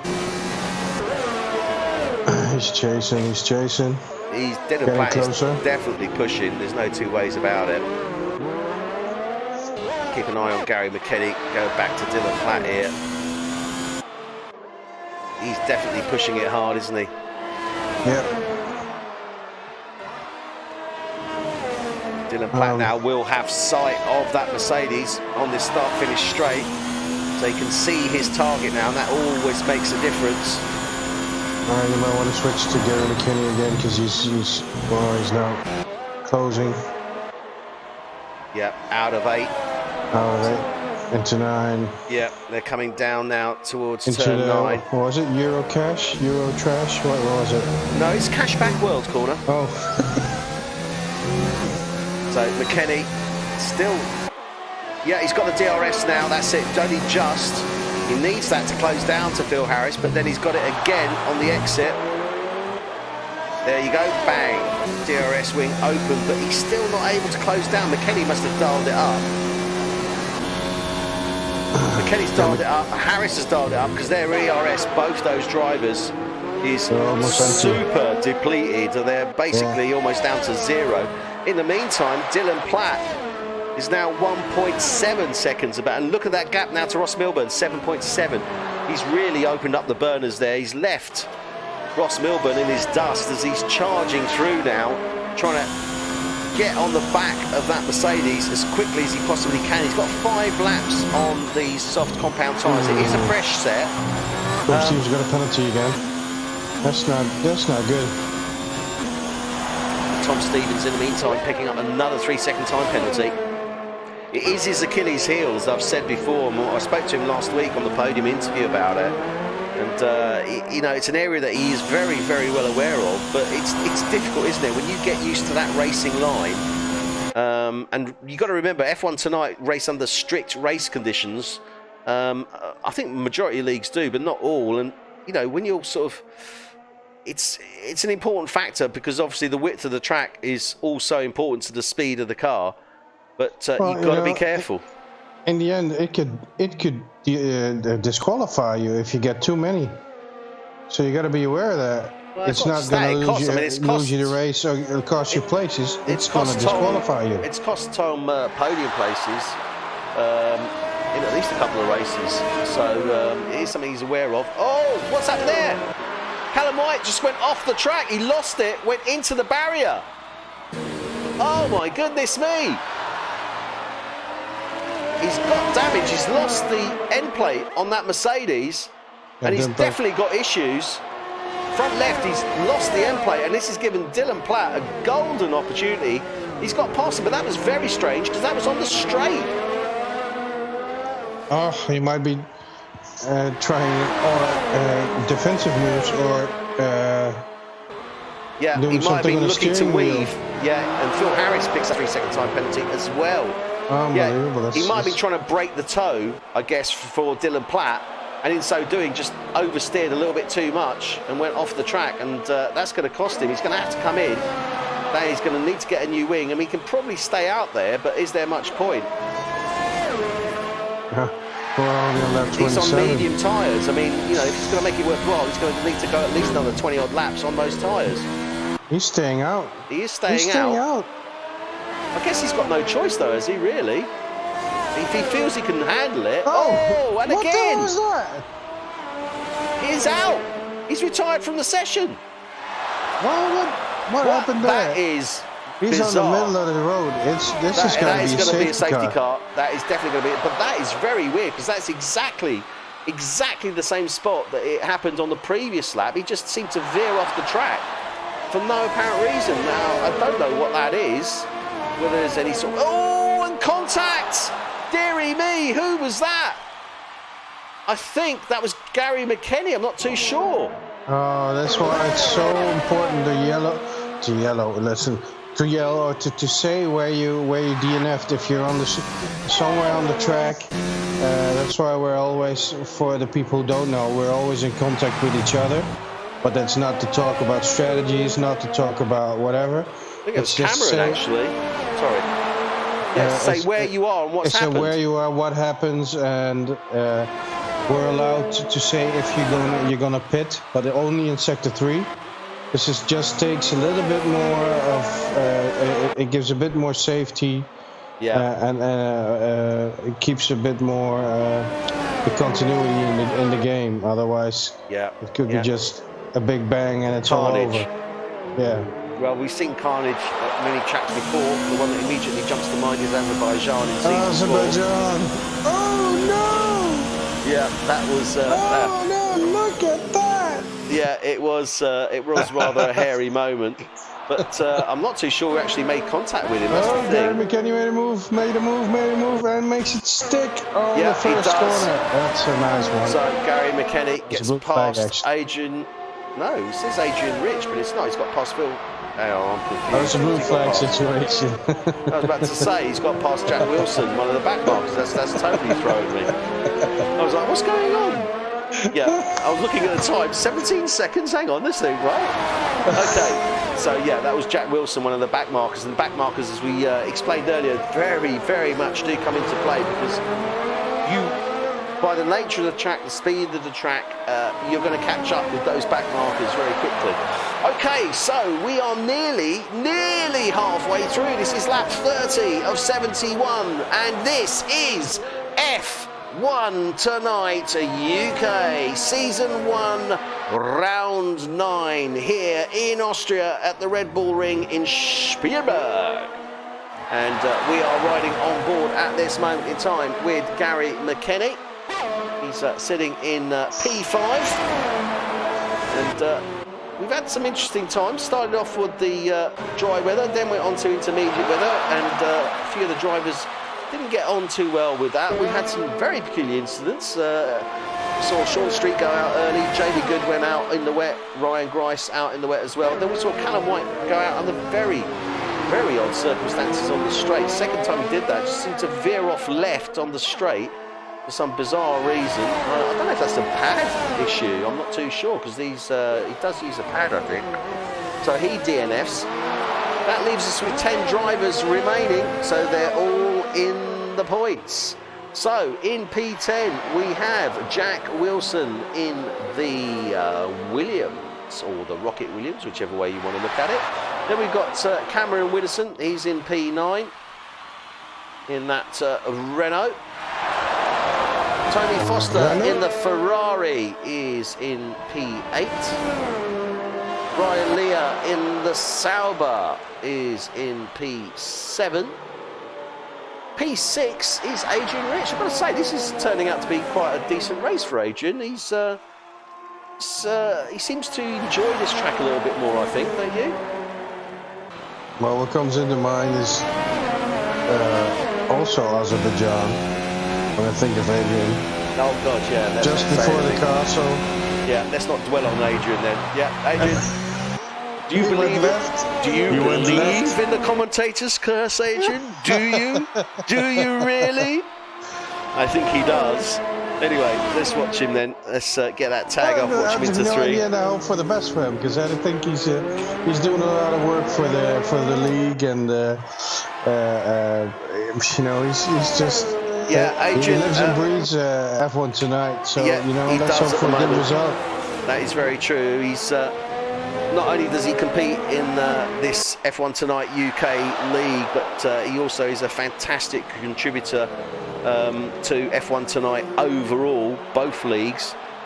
So yeah, let's see how he can do on this one. He's currently sitting in that P6. Gary McKenny in the McLaren, and your sister McLaren, Guido.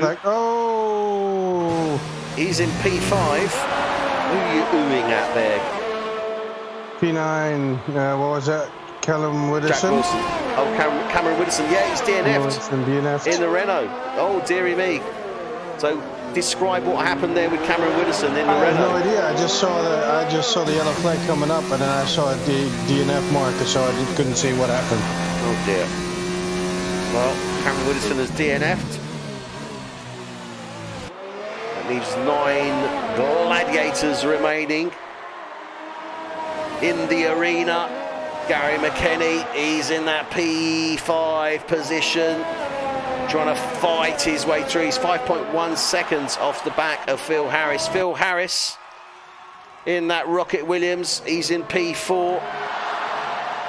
Not really where he wanted to be, but he's going to be fighting it through to the end. Then we've got Ross Milburn in the Toro Rosso. The driver who carved his way through the field. He was up to P4 within the first 14 laps. So 10 places in right at the beginning. 11 places now. 11 places he is now, yeah. So he's up in that P3 position. He's 9.7 seconds off the back of Dylan Platt.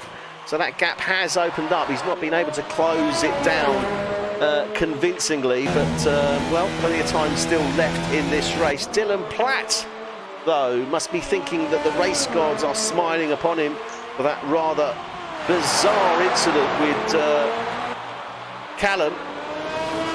But it does give him the opportunity to move up to P2. He is on the soft compound tyres. He's 4.6 seconds off race leader at this moment, Tom Stevens. 13 laps. How deep can he go on these softs? I mean, they are fresh softs, but he has been pushing them. I doubt he's got too much life left in those. I would suspect they could probably go to around about 20 or 20 so laps maybe, but the way he's pushing them, I can't see that he's going to get much more out of those. I don't know. What do you think? Listen, with Dylan Platt, you never know. It just... Yeah, that's true. He might be doing 52. Yeah. Well, I don't think he's going to do 52, but yeah, I get where you're coming from. Yeah, I mean, but then again, how deep does he need to go? I mean, look, we're on lap 34 of 71. So we're over the halfway mark, effectively. Yeah. We've got 36 laps remaining now. Well, we are at the halfway mark now, actually, yeah.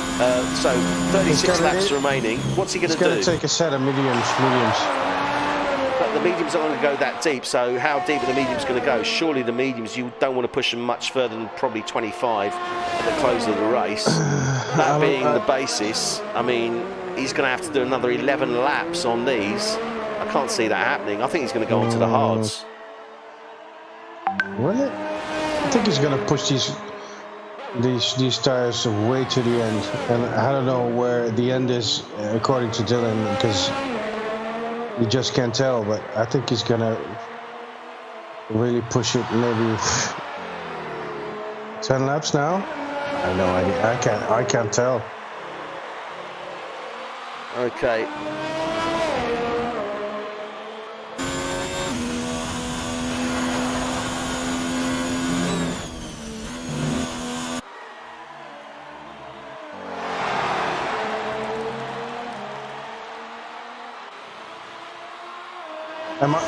Am I muted?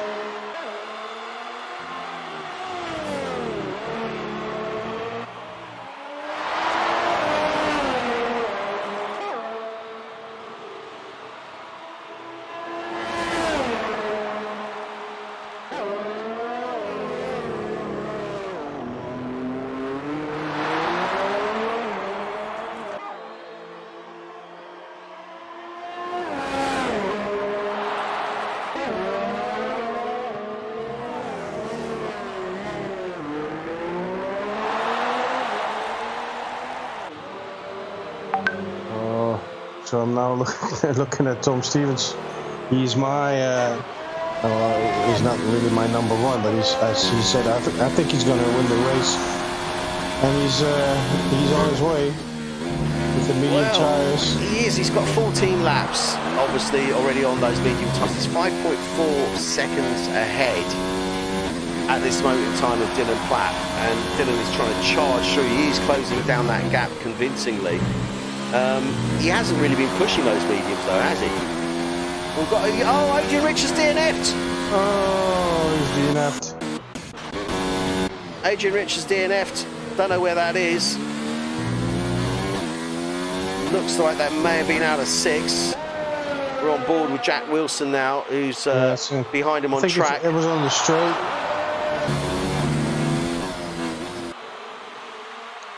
And Ross Milburn picks up a 3-second time penalty.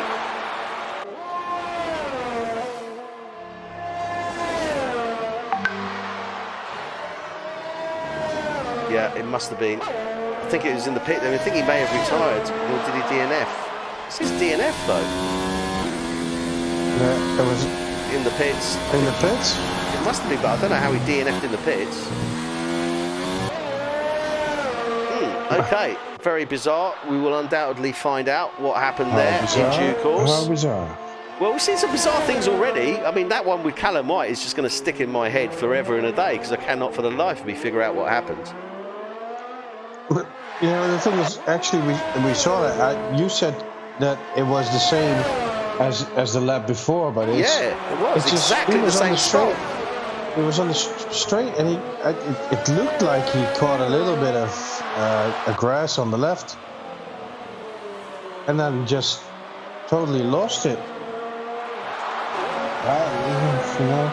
Yeah, but he veered off left first, which was the bizarre one. Phil Harris picks up a 3-second time penalty as well.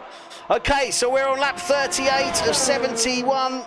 We have 33 laps remaining of this race. We're past the halfway point. Gary McKenny in P5 currently going into pits. And that's 16 laps he's done on those softs. So I can't see Ross Milburn and Dylan Platt being too much longer on those soft compound tyres. Let's have a look, see if we can see any wear. It's not looking, I've got to say, it's not looking too bad on the front, but it's the rears really is the problem. Oh, what's happened there?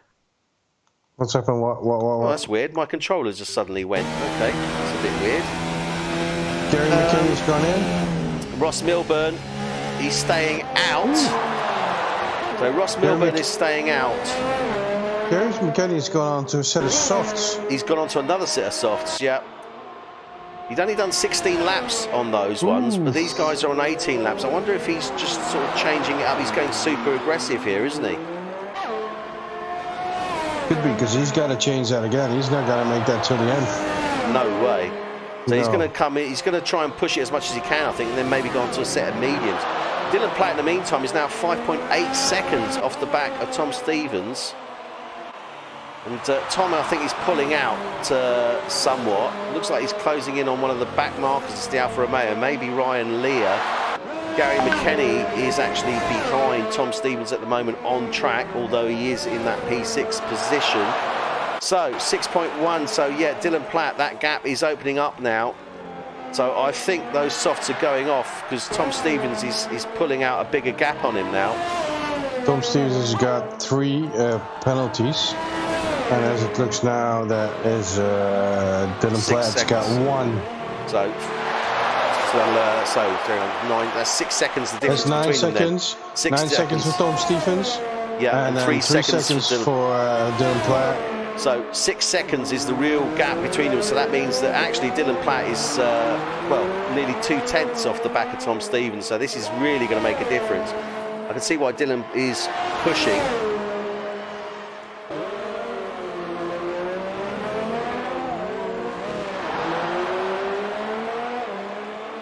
So Dylan Platt is certainly pushing at this moment in time, but he's losing time. He was in the 5-second gap. What does he do? Does he come in now and go onto those hard compound tyres? Because that's going to be his saving grace here. 31 laps. Unless he's trying to push it onto the mediums, I don't know. He's coming. No, yeah, he's coming in. He's coming in. He's coming in. What's he going to go on to? Mediums. 30 laps remaining. I don't know. I think he's going to go on to the hards. I really do think he's going to go onto those hard compound tyres. He's not. He's onto softs. Okay, so wow. Right. Okay, so he's going on softs. He's going super aggressive here. Dylan Platt comes in, goes on to a fresh set of softs. Ross Milburn, in the meantime, obviously gets ahead of him. So he moves up into P2, and let's not forget he started in P14. So Ross Milburn really charging through, but he is on 20-lap-old softs, and you can see he's squirming out of turn 3 there. He's starting to lose the grip on those. Dylan Platt is 2.8 seconds off the back of him. Yeah, Phil Harris is 16. He's going to come in again. He's going to have to come in again, definitely. I can't... I'm trying to figure out what he's trying to do here. I mean, does he have enough soft tyres to take him to the end of the race? Because let's not forget, he started on the medium compound tyre. No, he started... They went on to the intermediates. Yeah, that's true. So, does he have 3 sets of softs? It could be, because he didn't use on Q1. He didn't use any soft tyres. He used only in Q3. The white walls. Yeah. Only in Q3 did he use the reds. So it could well be that he's actually got 3 available sets of soft tyres, and that is a super aggressive strategy, but it could well work for him. He's 1.3 seconds off the back of Ross Milburn. He will undoubtedly take that P2 place back, because Ross is on 21 old lap soft tyres. So you can see he's already starting to squirm around. 29 laps now remaining of this race. This is F1 Tonight, UK, Season 1, Round 9. And we are at the Red Bull Ring in Spielberg for the Austrian Grand Prix. With your commentator, Eddie Woodscorp Ferreira. Ably assisted by Guido Erschen. But this is close. I've just gone on board here now with Dylan Platt. Oh, they're past Tony Foster into turn 1, and Dylan's trying to get the move on it. Yes, does he do it? Lovely bit of racing there. Lovely. Good bit of racing from both drivers. Ross Milburn slots in behind Dylan Platt, but he's going to go for it. Is he going to go in turn 3? Oh, I thought he was, but no. Discretion is the better part of valour. Yeah, well, he's got 22 laps on the softs. He's got to come in and get new ones. He's not going to... I think they feel slippery.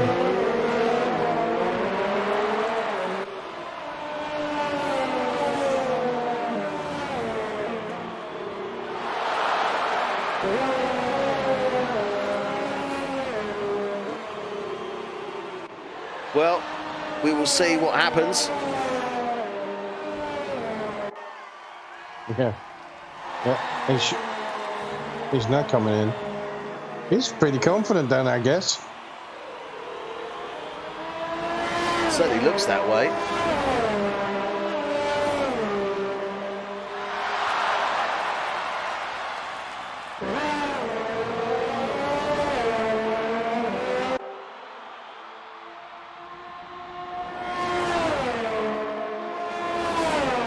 McKenny's on the back of Ryan Leah again. 5/10. And then Gary McKenny should be able to make it stick within a lap because he's got red tires, soft compound. And Ryan Leah's got the 23-year-old, 23 laps old medium tires.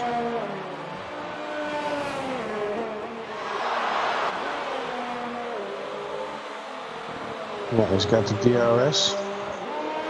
Does look like they're moving up now, but it's 3.3 seconds still in the mix there off the back of Dylan Platt. Dylan Platt 18 seconds off the back of Tom Stevens now.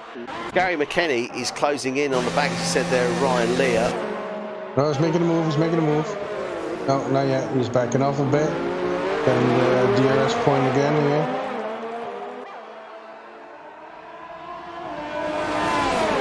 Yeah, here we go. Into Making it turn on the 4. inside. Oh, he locks up there. Contact, Oh, wheel to wheel. Wheel banging, that's all we there. have to see. But yeah, Gary McKenny takes that P5. Makes that stick, that's just what I said, because he's got new tires. Yeah. And obviously the 24-year-old lap old mediums won't cut it. You know, Not it's just there. you got to give away. Not there, that's for sure. Yeah, save yourself for that. You know, you gotta be fair and true to yourself. You know the car's not gonna make it. Give it. Now, I'm just really curious with this super aggressive stance that Dylan Platt's taken. Obviously, he's now 17.8 seconds, 17.6 off the back of Tom Stevens. Tommy's going to have to come in. He's got 6 seconds already on him, so that's 23 seconds. That means that Dylan Platt is effectively, well, they're both going to have to pit. Well, there you go. So on that basis, actually, this isn't going to work out for Dylan. No, Tom Stevens is going to go ahead, and then, you know, I'm trying to see if he. Ooh. I'm just trying to see. I'm just trying to figure out because they both have to pit. The gap is in reality, let's say, 11.5 seconds. What do you mean with the penalties in there? Yeah, with the penalties in there. 9 seconds. But surely Tom Stevens, when he comes in, is going to go onto a set of softs. And on that basis, it isn't going to work out. I just can't figure out. Yeah, I would have. Yeah. It's a tough one. I mean, if Dylan does make it onto the podium, and it does look as if he will, then I will ask him that question at the end. Why did he go on to those soft compound tyres on lap 42?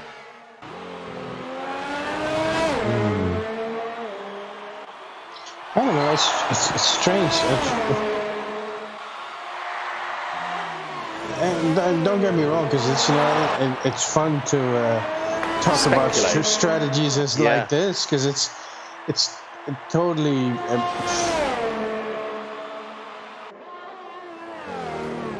Because I have no idea. I can't explain it at all. And in the end, it's Tom Stevens who has the medium tire compound, and it all goes down to how he feels, how confident he feels with this. That's true. Well, Ross Milburn, I just want to quickly say, Ross Milburn just set the provisional fastest lap on those softs. 106. Oh yeah, but that's going to change. That is going to change, but he's charging through. I mean, he's 5/10. Sorry, I'm just with Ryan Leah now. He's 5/10 off the back of Gary McKenny, which is interesting because McKenny's on 8-lap-old softs and Ryan Leah's on 27-lap-old mediums. He's just been overtaken prior by Gary McKenny, and now he seems to be closing down to him.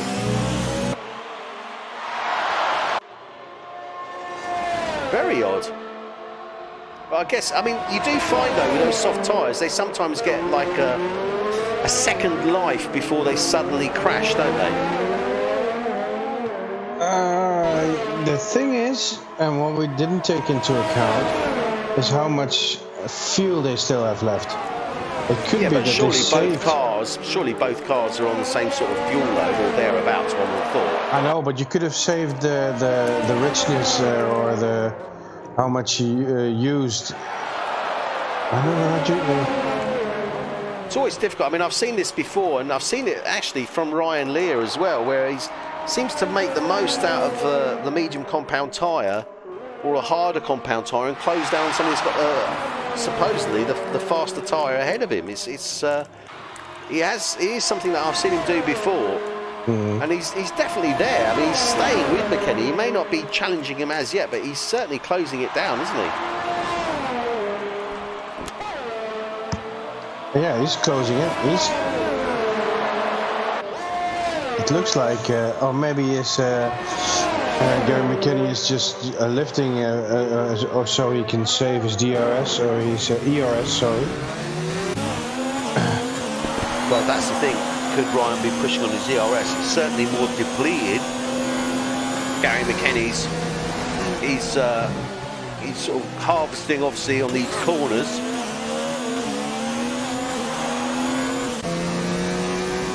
But it is pretty close between them, I've got to say.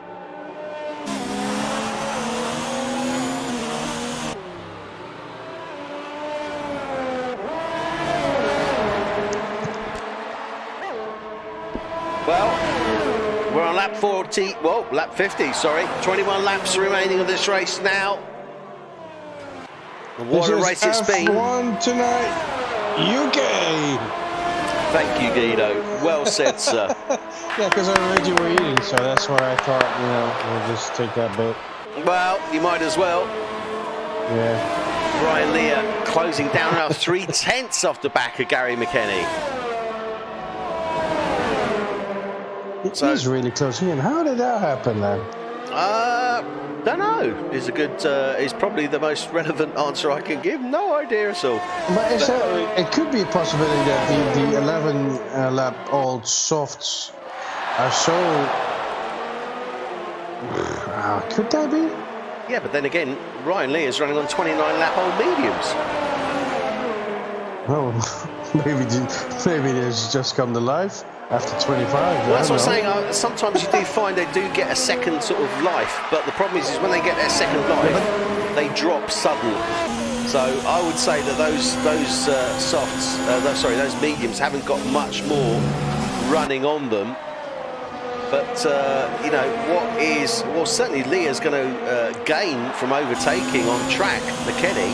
If he can do it before he comes in, there's a definite advantage there to him. Because it will consolidate that P5 position and those extra points. So this is a real fight that's going on here.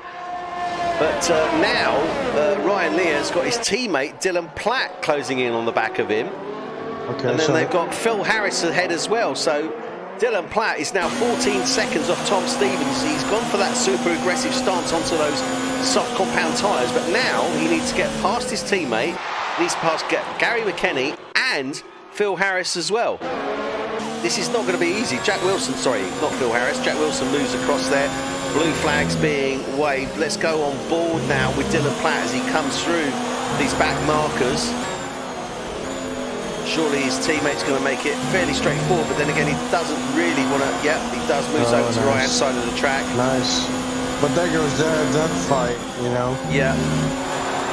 Well, now Gary McKenny needs to move over to moves over to the right-hand side to let second place through, but Ryan Lear is still, now he's 7/10 behind Gary McKenny, so that has helped him somewhat.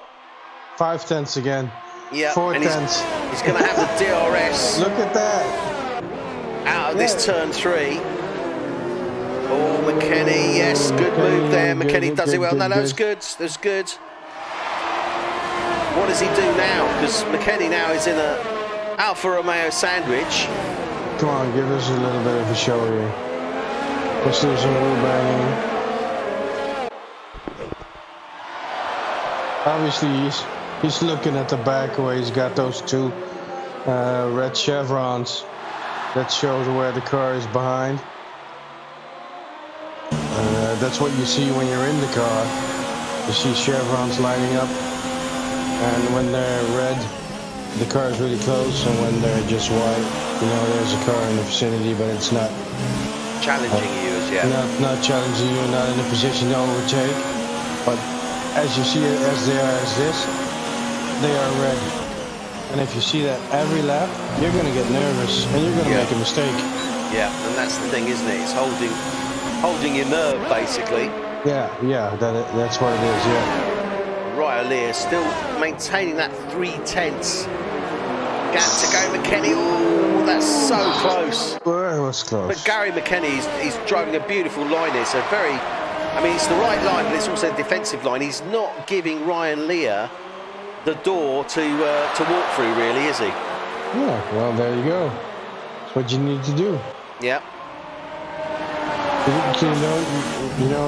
You can't swerve, you can't do nothing crazy, but be defensive like he does. It's good, he's driving a solid race. He is definitely driving a solid race. And as I say, we do see solid racing from Gary.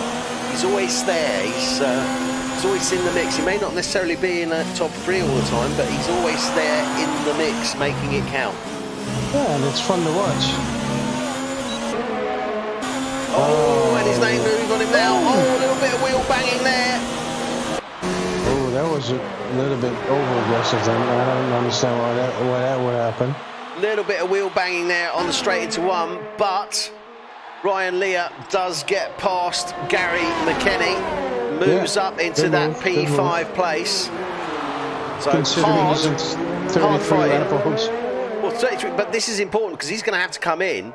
But he wanted to get ahead of Gary McKenny because McKenny's going to have to come in as well. So how deep is he going to go? Drops again. It's going to rain. Yeah, it is. But is it going to rain enough? That's the question. Now, it's Austria, mate. I don't know. Ryan Lear, he's on 33 lap old mediums. If he was thinking of coming in, he's going to have to rethink that now, isn't he? If he can see these drops coming down, because he doesn't want to come in and then have to come in again and go on to a set of intermediates, does he? I don't know. I will wait. Because you can't tell. In 2 laps it could be overcast, and you couldn't see anything. So you never know. DRS is still active, and the DRS deactivation is normally the trigger that we mentioned earlier. Obviously, when it started to rain again, but it is definitely coming down, and this is going to mix it up. But look at this. Dylan Platt is still 12.5 seconds. I'm going to have to. Cannot figure out why he went onto those soft tampon towers unless he knew it was going to rain. But even so, that doesn't answer the question. Tom Stevens, he's on 33 lap old mediums. Dylan Platt on 14 lap old softs. Then we got Ryan Lear, he's on 34. So those mediums can certainly go deep by the looks of it. But Jack Wilson, he's into the pits. He was on a hard compound tyres. He only came in on lap 51. And now he's having to come in and he's going on to, I'm sure, a set of intermediates. So he's going to be the first man onto those intermediates. This has certainly mixed it up, and a bit like Thursday, the rain mixed it up, but in a totally different way. Yeah. Oh, he's serving a time penalty. So Jack Wilson serving a time penalty as well as coming into the pits. So he's got that's intermediates. Insult to industry. He has gone on to the intermediates. I think it's a bit early, isn't it? I think it is a little bit too early. Could be slipping and sliding everywhere. But he's looking to make the move on Tony Foster, though. Let's remember, Tony Foster 42 seconds ahead of him. And you won't be able to get some heat in those tires, and you will. Oh, let's see on this corner. Let's see into turn 3. Usually, you won't have grip. No, but he takes it well, controlled. Mighty fine, mighty fine. Definitely takes it well, so that was controlled. Turn 4 is going to be, I think, a little bit more interesting, a little bit more speed being carried into turn 4. Oh, yeah, little bit of a power slide there, but again, well controlled. Yeah, I mean, maybe this could work. Maybe he has got it, because certainly those conditions are damp. Tokyo Drift. Again, but he's holding it in there. He's holding it, but that's not the way you want to drive, because you probably have to correct a lot and way too much to be driving. You have to pay so much attention. Let's go on board with Tom Stevens, see how he's dealing with these damp conditions. Yeah, that looking good. Understeer. So I don't think it's quite there yet. I don't know if it will actually. I mean, we've only got 14 laps remaining of this race now. And certainly the guys that are on the dry compound tyres are taking it a little bit more gingerly, but I don't know. See, at the back of the track, when you get into sector 3, sort of 2-3, it does look as if it's sort of definitely worse. On board, as I say, at the moment with Tom Stevens. Is he going to come in? No. Yes. Oh, yes. Yes. So Tom Stevens is in. Dylan Platt.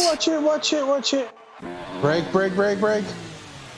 Oh, and he picks up a 5-second time penalty. No! Tom Stevens picks up a 5-second time penalty going into the pits.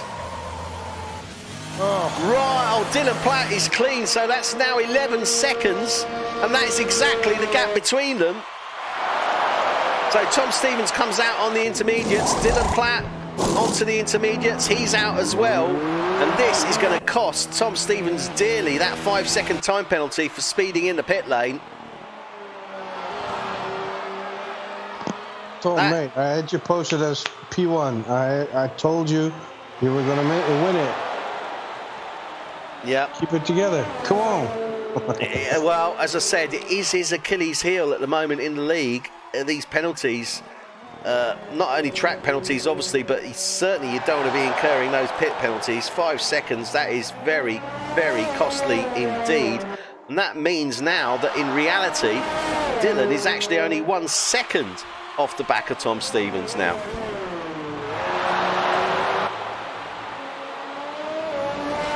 Well, he's got 12 seconds. Tom Stevens has 12 seconds.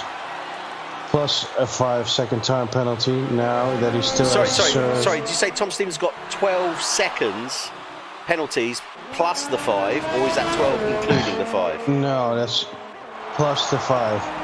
So he's got 17 seconds. Exactly. Oh, well, that's it. I mean, 17 seconds, that puts Dylan Platt 4.5 seconds ahead of him. Take a little bit of... Have a look at Dylan Platt's ones and check into that, because I'm not too sure. Because the thing is, it says penalty, and it doesn't say 2 second, 3 second, or 5 second. Yeah, 5 second penalty, it does say. But every time it says penalty, I think it's a 3 second time penalty. Yes, it is. So it's 1, 2, 3. Yeah, it's 3 seconds, so it's 9. 9 plus the 5 plus is the 14. 5 is 14. So that's for Tom Stevens. Tom Stevens at the moment has 1, 2, 3, 4. How many has Dylan got? That's the question, because Dylan was on 3. I don't know if that's increased. Dylan's got 1. Yeah, Dylan's got 1. So 3 seconds. 3 seconds. So he's got 3 seconds. Tom Stevens, yeah, so I was right, it's 11 seconds. Tom Stevens has... Oh, you're right. 14 seconds. So 14 seconds less than 3 seconds is 11 seconds. So yeah, that's right. So 11 seconds was the gap. Yeah, so that's right. And now he's on 12. So he's about 2 seconds nearly behind Tom Stevens as it stands at this moment in time. And Tony Foster's gone on to the wets. That's interesting. Yeah, I don't think you're going to make that. So Tony Foster on the wets. Ryan Lear picks up a 3 second time penalty. So we're on the closing stages now of this race. This is lap 60 of 71. We are here at the Red Bull Ring in Spielberg for season 1, round 9 of F1 Tonight UK. And we are on board at this moment in time. And Phil Harris has DNF'd. Phil Harris has DNF'd. We're on board with Tony Foster, not too sure. We're on board with Tony Foster coming round turn 4 on the wets. And I think actually Tony called it right going on to those wets. I don't know. Because this rain does look as if it's really coming down hard. I don't agree with that. It's not. Because you're looking There's at no racing line. Just a bit. I don't know, he's going a little bit... Oh, I don't know, actually, though. He's a little bit squirmy. Trouble yeah, with he is having control. trouble there. 3 second time penalty for Jack Wilson as well. Yeah, a bit of a power slide, round 9 into 10. Ooh, Tokyo Drift. And where has Phil Harris lost it then? I'm still trying to feel. It must have been turn 1 then.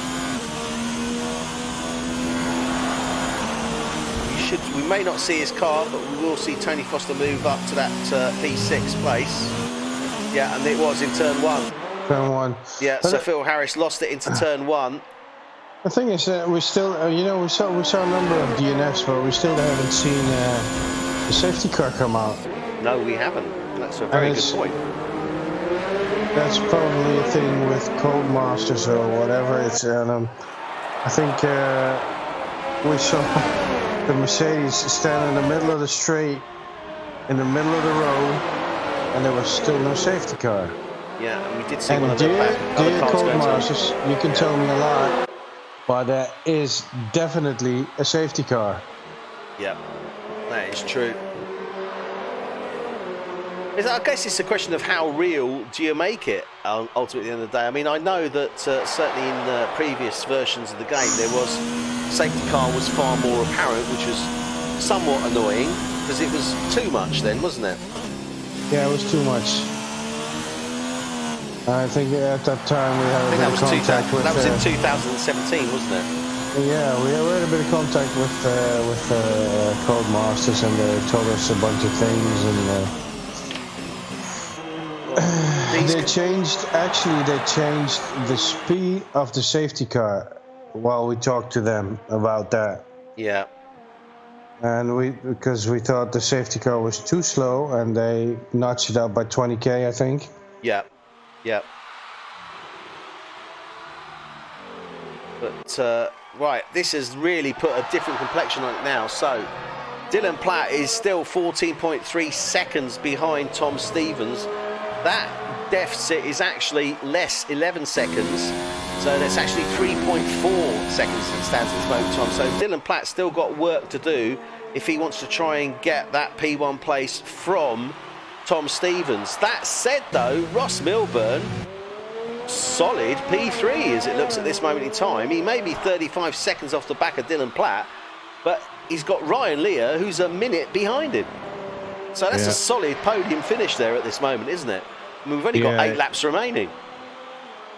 He's going for my DOTD. Yeah, I think so as well. I mean, the way he's driven this this evening, that's where my vote is sitting at this moment. That's for sure. At this moment, yeah, absolutely, absolutely. But then again, Tom Stevens still has to bring it home. He does. Let's see what happens here with. What did we put on that anyway? Because what did we put on it? Nothing. Yeah, I didn't put anything on it. No, of course you didn't. I don't know what you're talking about. No, I know you don't. I have absolutely no idea what you're referring to, sir.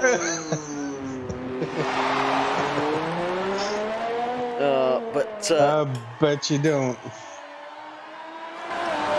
Right, so let's have a look what's happening on here.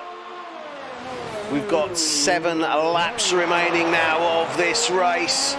64 laps completed. And we have had some real frills and spills. I'm just looking at these DNFs, Guido. We've lost over half the field. Well, no, we've lost, half the field. And I've got to say, I'm a little bit surprised by that. I mean, Austria, it's not, maybe it's the conditions, I guess, but we've seen some very odd ones as well. I keep going back to Callum. It is. I can't. It is. Callum is something different. I don't know. He has to explain that. He doesn't have to, but it's weird. I'm just wondering what that was. But it is the conditions that basically got a lot of drivers in a problematic situation.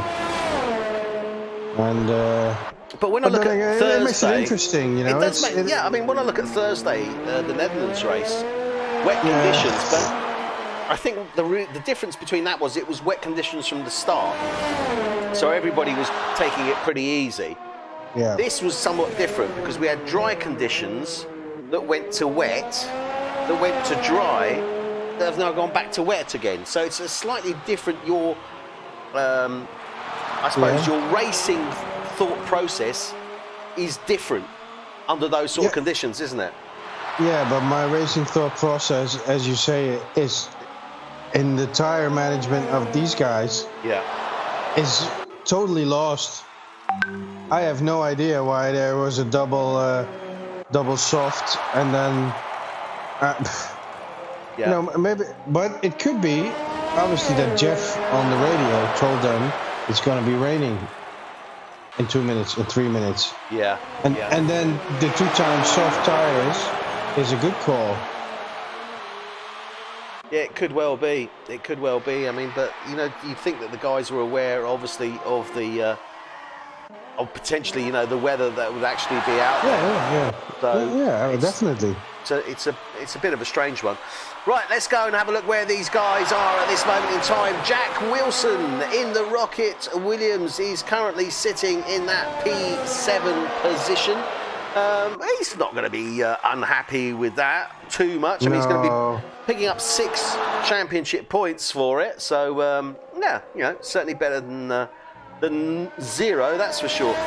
Tony Foster always puts in a solid race. Not, you know, the fastest of the drivers, but a very consistent driver. Certainly, he's sitting at the top end of, I think is it P12, somewhere like that at the moment in the Drivers' Championship. But, you know, he's going to be picking up some valuable points there. Finishing in that P6 place, you'll pick up 8 points, so certainly worthwhile for Ferrari at this moment in time. They're obviously looking to fight it out with McLaren. But that said, Gary McKenny in your sister McLaren at the moment, he's going to be picking up a few more points than Ferrari, because he's going to be finishing in P5 and picking up 10 points, and valuable points for them as well to start to pull away a little bit from Ferrari in the constructors. Good, beautiful car. Good, doing a good job. Go Gary, go Gary. No bias whatsoever in that, Guido, obviously. I can tell. So yeah, he's in P5. Ryan Lear in the Alfa Romeo, solid race from him. He's in P4. So, in fact, I think he actually started P5. Yeah, I think he did actually. Yeah, he did. I think it was P5 he started. So, proved a place on that. I could check it, but I'm not going to now. So, Ryan Lear in that P4 position. Ross Milburn in the Toro Rosso, we've obviously made reference to already, but I have no problem making reference to him again. 4 laps remaining. He started in P14. He's up to P3, he's on that podium, and as I said before, it's a safe podium, isn't it? I mean, he could come in and pit, and he's not got any issues there at all. That's a safe podium finish for him. That's a really solid race he put on a great show like that. It's you know, just as you said, he went up so many places. Pretty good. I'm impressed. Yeah, I must admit, so am I, and he's picking up certainly those valuable 15 driver points for his championship. So looking good for Ross Milburn, certainly. Dylan Platt, well, he's in that 2nd place. As it stands at this moment, he's 16 seconds off his arch nemesis there of Tom Stevens. Tom has picked up some penalties, we'll come on to that in a second, but Dylan is 16 seconds now as he comes through that sector 1 behind Tom Stevens. Tom Stevens, our race leader now, coming up on looks like Tony Foster, the back marker there. But Tom Stevens, he has suffered penalties, and he's got 14 seconds worth of penalties. Fortunately for him, Dylan's got 3, but that leaves the deficit to 11. He's actually 5.6 seconds in reality ahead of Dylan Platt, and they've only got 3 laps to go. So, barring any incident or him going off the track again, he should take the finish and the win, shouldn't he? Well, he should. He should. I think he's going to do that anyway, because if you know, or something strange has got to happen. You know, it's. I don't know what you think about the rain, but it's. I think it's still picking up. It is picking up. I think it's getting worse. I think that we are, but we can still see that dry racing line. Could it be a safety car finish then? I don't know. I think we've got too few laps remaining, and to be honest, even if the conditions get a bit worse, I can't see these guys coming in with, you know, 2 laps, well, 3 laps effectively remaining. 2.5 laps. I don't know, I can't see them coming in, but that line does look dry, so I don't see any issues. You just got to make sure you stay on the line, basically. Yeah. Well, no, full wets I think is not good for this type of weather. You'll be slipping and sliding too much. Yeah, I'm inclined to agree on that.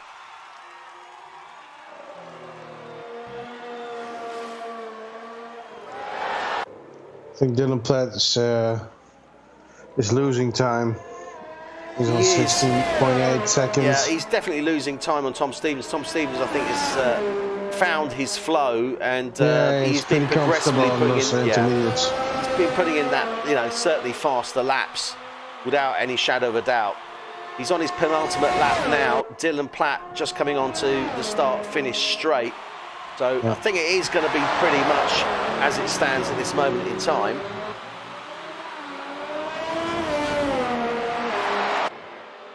He's opening up the ERS.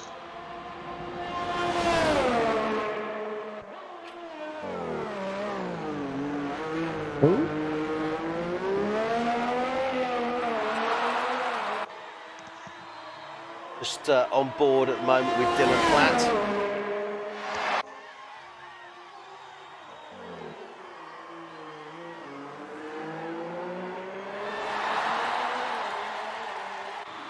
Well, he wobbles a bit more out of the corners. Tom Stevens seems a bit more in control. But then still, time-wise, it's now 17 seconds. And Dylan Platt at 70.1, so Dylan Platt is losing time. He's not as confident as Tom Stevens is. No, I don't think he is. I don't think he's as confident on these tyres as it stands at this moment in time. And Tom Stevens now starting his, already on his final lap, coming down to turn 3. And a convincing win from him, I've got to say, without any doubt. And certainly it was interesting to see that that Mercedes on Mercedes at the early stages of the race, because obviously Callum White, there was a good little bit of fighting going on there between the teammates on those early dry laps, wasn't there? Yeah, well, that's good, you know. I think it's obviously your teammate is important, but the points have to go to yourself, and you want to earn the seat for next season and stay in the seat. Yeah. So a little bit of a fight, that happens. And just make it fair, but in the end, Tom Stevens is the winner here. Yeah, Tom Stevens takes the win here in Austria. Dylan Platt now coming around.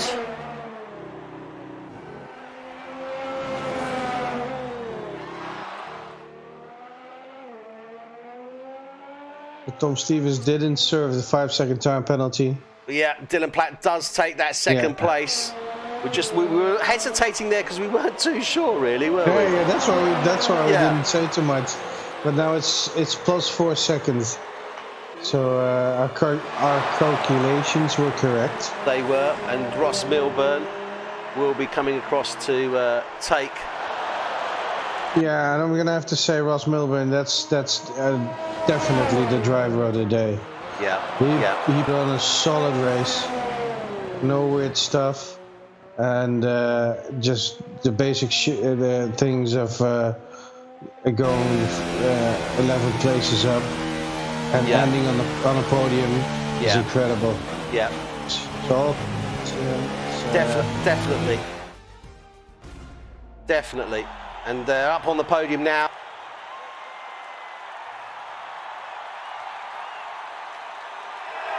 And there we have Tom Stevens taking the championship trophy. Dylan Platt for Alfa Romeo coming in second, and Ross Milburn for Toro Rosso picks up third. But we've got to say also, in our opinion, gets that driver of the day as well. So there we have the results. And we've got some of the drivers joining us at this moment in time. So let's go across and have a quick chat. I think we've got, let's have a look here. Is it Dylan? Oh, we've got everyone in at the moment. Okay, so I think we've got everybody in. I don't know. Dylan, are you there? Yep. Okay, and Tom, are you there? Howdy. And Ross, are you there? Yeah, I'm here. Okay, so I'll take it in reverse order. Ross, fantastic race. Very well driven. You very much drove your own race there. 14 up to P3 and driver of the day. How does that make you feel? Oh, ecstatic. I mean, did it go according to plan? Did you sort of feel, did the rain catch you unawares? You know, where do you think you got that place from? Where did you get onto that podium? What for you made that? I was able to carve through the traffic quite well at the start, and then I just sort of pitted at the right times, really. Apart from on the first stint, when the VSC came out, I thought I was going to be in some trouble there, but it worked out okay. Yep, it wasn't too bad. It certainly worked out, and well, all I can say is, yeah, sublime race. You raced it very well. No errors there, and 14 up to 3 and driver of the day. 15 points in the bag. Thank you very much. Well done there, Ross. Thank you. Dylan, Yep. I mean, obviously, we could see that you were changing there. I've got to ask you a question, though, because I had to scratch my head. When you came in on lap 42 and went on to the softs, I was expecting you to go on to the mediums or the hards to the end of the race. Why did you go on to the softs? Yeah, I was just aiming to go as fast as possible, and you know, if the rain didn't came. So you were aware that the rain was coming then, I take it, obviously. Yeah. I was just gonna try and undercut Tom, sort of try and force him into pitting before I got back in front. But Obviously, those mediums were getting towards the end of their legs. I mean, did you have anything left in those mediums, or was it, no, I've got to pit now, otherwise I'm done for? yeah, the tires were just letting go by the end of my stint. And when you say mediums, I'm pretty sure you say softs, right? No, Pretty sure, when you yeah. came in off the, when you came in onto the softs, you came on off the mediums, didn't you? Or was it the intermediates? It was the intermediates. I thought it was the softs you were on. Yeah, I went medium into soft. Sorry, mediums, and then you went medium soft. Yeah, sorry. It's all right. Don't worry about it. I'm just crazy and I'm not feeling great, but there you go. But yeah, it was a bit of a question. I mean, other than that, other than my terrible mistake there. But look, I mean, it was a great race. But where do you think it cost you? Because you were about 5 seconds off the back of Tom, and those penalties were still there because there was 11 seconds worth of penalties. He hadn't picked up as yet the 5-second penalty, unfortunately, when he came into the pit lane. But the gap was sufficient. You were ahead of him effectively in time. So where do you think you lost that effectively? Was it that first stint of rain that cost you? You know, on my first pit stop, my teammate came in, first pit stop for Inters. And right. I got held up, even though my teammate came in like 30 seconds before me. Yeah. But stuff like this happens. And right, because we thought it must have been a seconds. penalty that you had, that you came in there, so that's what it was. So that's what it was. Okay, so that's what effectively cost you. Unfortunately, it was that glitch then, in other words. It was your pit crew cost you that race then, Dylan. Well, and other things as well. But Okay, but I mean, certainly great result from you, and certainly, you know, good championship points, driver points that you've picked up there, picking up 18 points for that second place. So congratulations, well Thank done you. on that, sir. It certainly maintains your lead. Tom, great win, mate. I mean, fantastic result there, certainly. Were you getting a little bit twitchy in that last stint, though, on those intermediates? when you saw that those penalties that you'd raked up? Is that when you sort of opened it up? Because towards the end of the race on those intermediates, you were definitely pulling away from Dylan. It seemed as if you were getting more into the flow, or were you just pushing that bit harder and concentrating that bit more? Yeah, I mean, of course, in a 100% race, you're concentrating the majority of the race. If you don't, you're out. Basically. But yeah, I knew penalties was a concern of mine going into the final stint. And of course, pitching up that 5-second penalty from speeding that was a horrendous. big issue. And with then I calculated that it was 14 seconds. I knew there was the gap. And at the time after the pit stop, it was at like 11, I think. So I knew I had to push, and I pushed super hard, and somehow managed to open that up to about 18 seconds in the end. Yeah, it was a great last stint, definitely on those intermediates, and you definitely looked as if you got into the flow a lot more, because you were, putting a lot more speed certainly than Dylan was able to. Obviously, it gives you the win as well. I didn't see who actually got the fastest lap, although I suspect... Phil. I believe it was Phil. It was Phil, was it? Okay. Phil did before he crashed. Okay, so Phil got that. So you picked up just the 25 points. It does obviously help you in the championship table and pushes you up a bit more.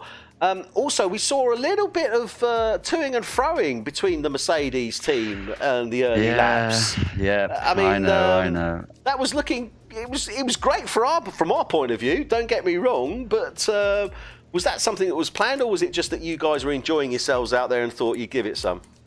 Yeah, no. I mean, I'd like to say I'm pretty good when it comes to starts off the grid, and I got alongside him into turn one, but I wanted to give him enough room because obviously teammates, you gotta give them the room. And we were just side by side, give him respect all the way up to turn 4, and then into turn 4, Callum, of course, he's on the controller, and he must have like twitched to the right a tad and made contact with me, and I got damage from that. I think it was which an end cost me plate. significantly. Yeah, I had severe damage for that first stint, but thankfully, I think that VSC during my pit stop really helped and managed to level out the playing field again. Yeah, absolutely. And lastly, I mean, we saw Callum go out under very bizarre circumstances on the straight. He'd twitched on the straight prior to the lap. He actually DNF'd. Do you have any news as to what happened on that at all, Tom? So I don't really know. I know that he made the same mistake the lap before. Exactly, yeah. Which cost him the position to Dylan. That's right. And then did it again and DNF'd. And I'm not sure what happened, but all I heard through his mic was bang of some sort. Oh dear.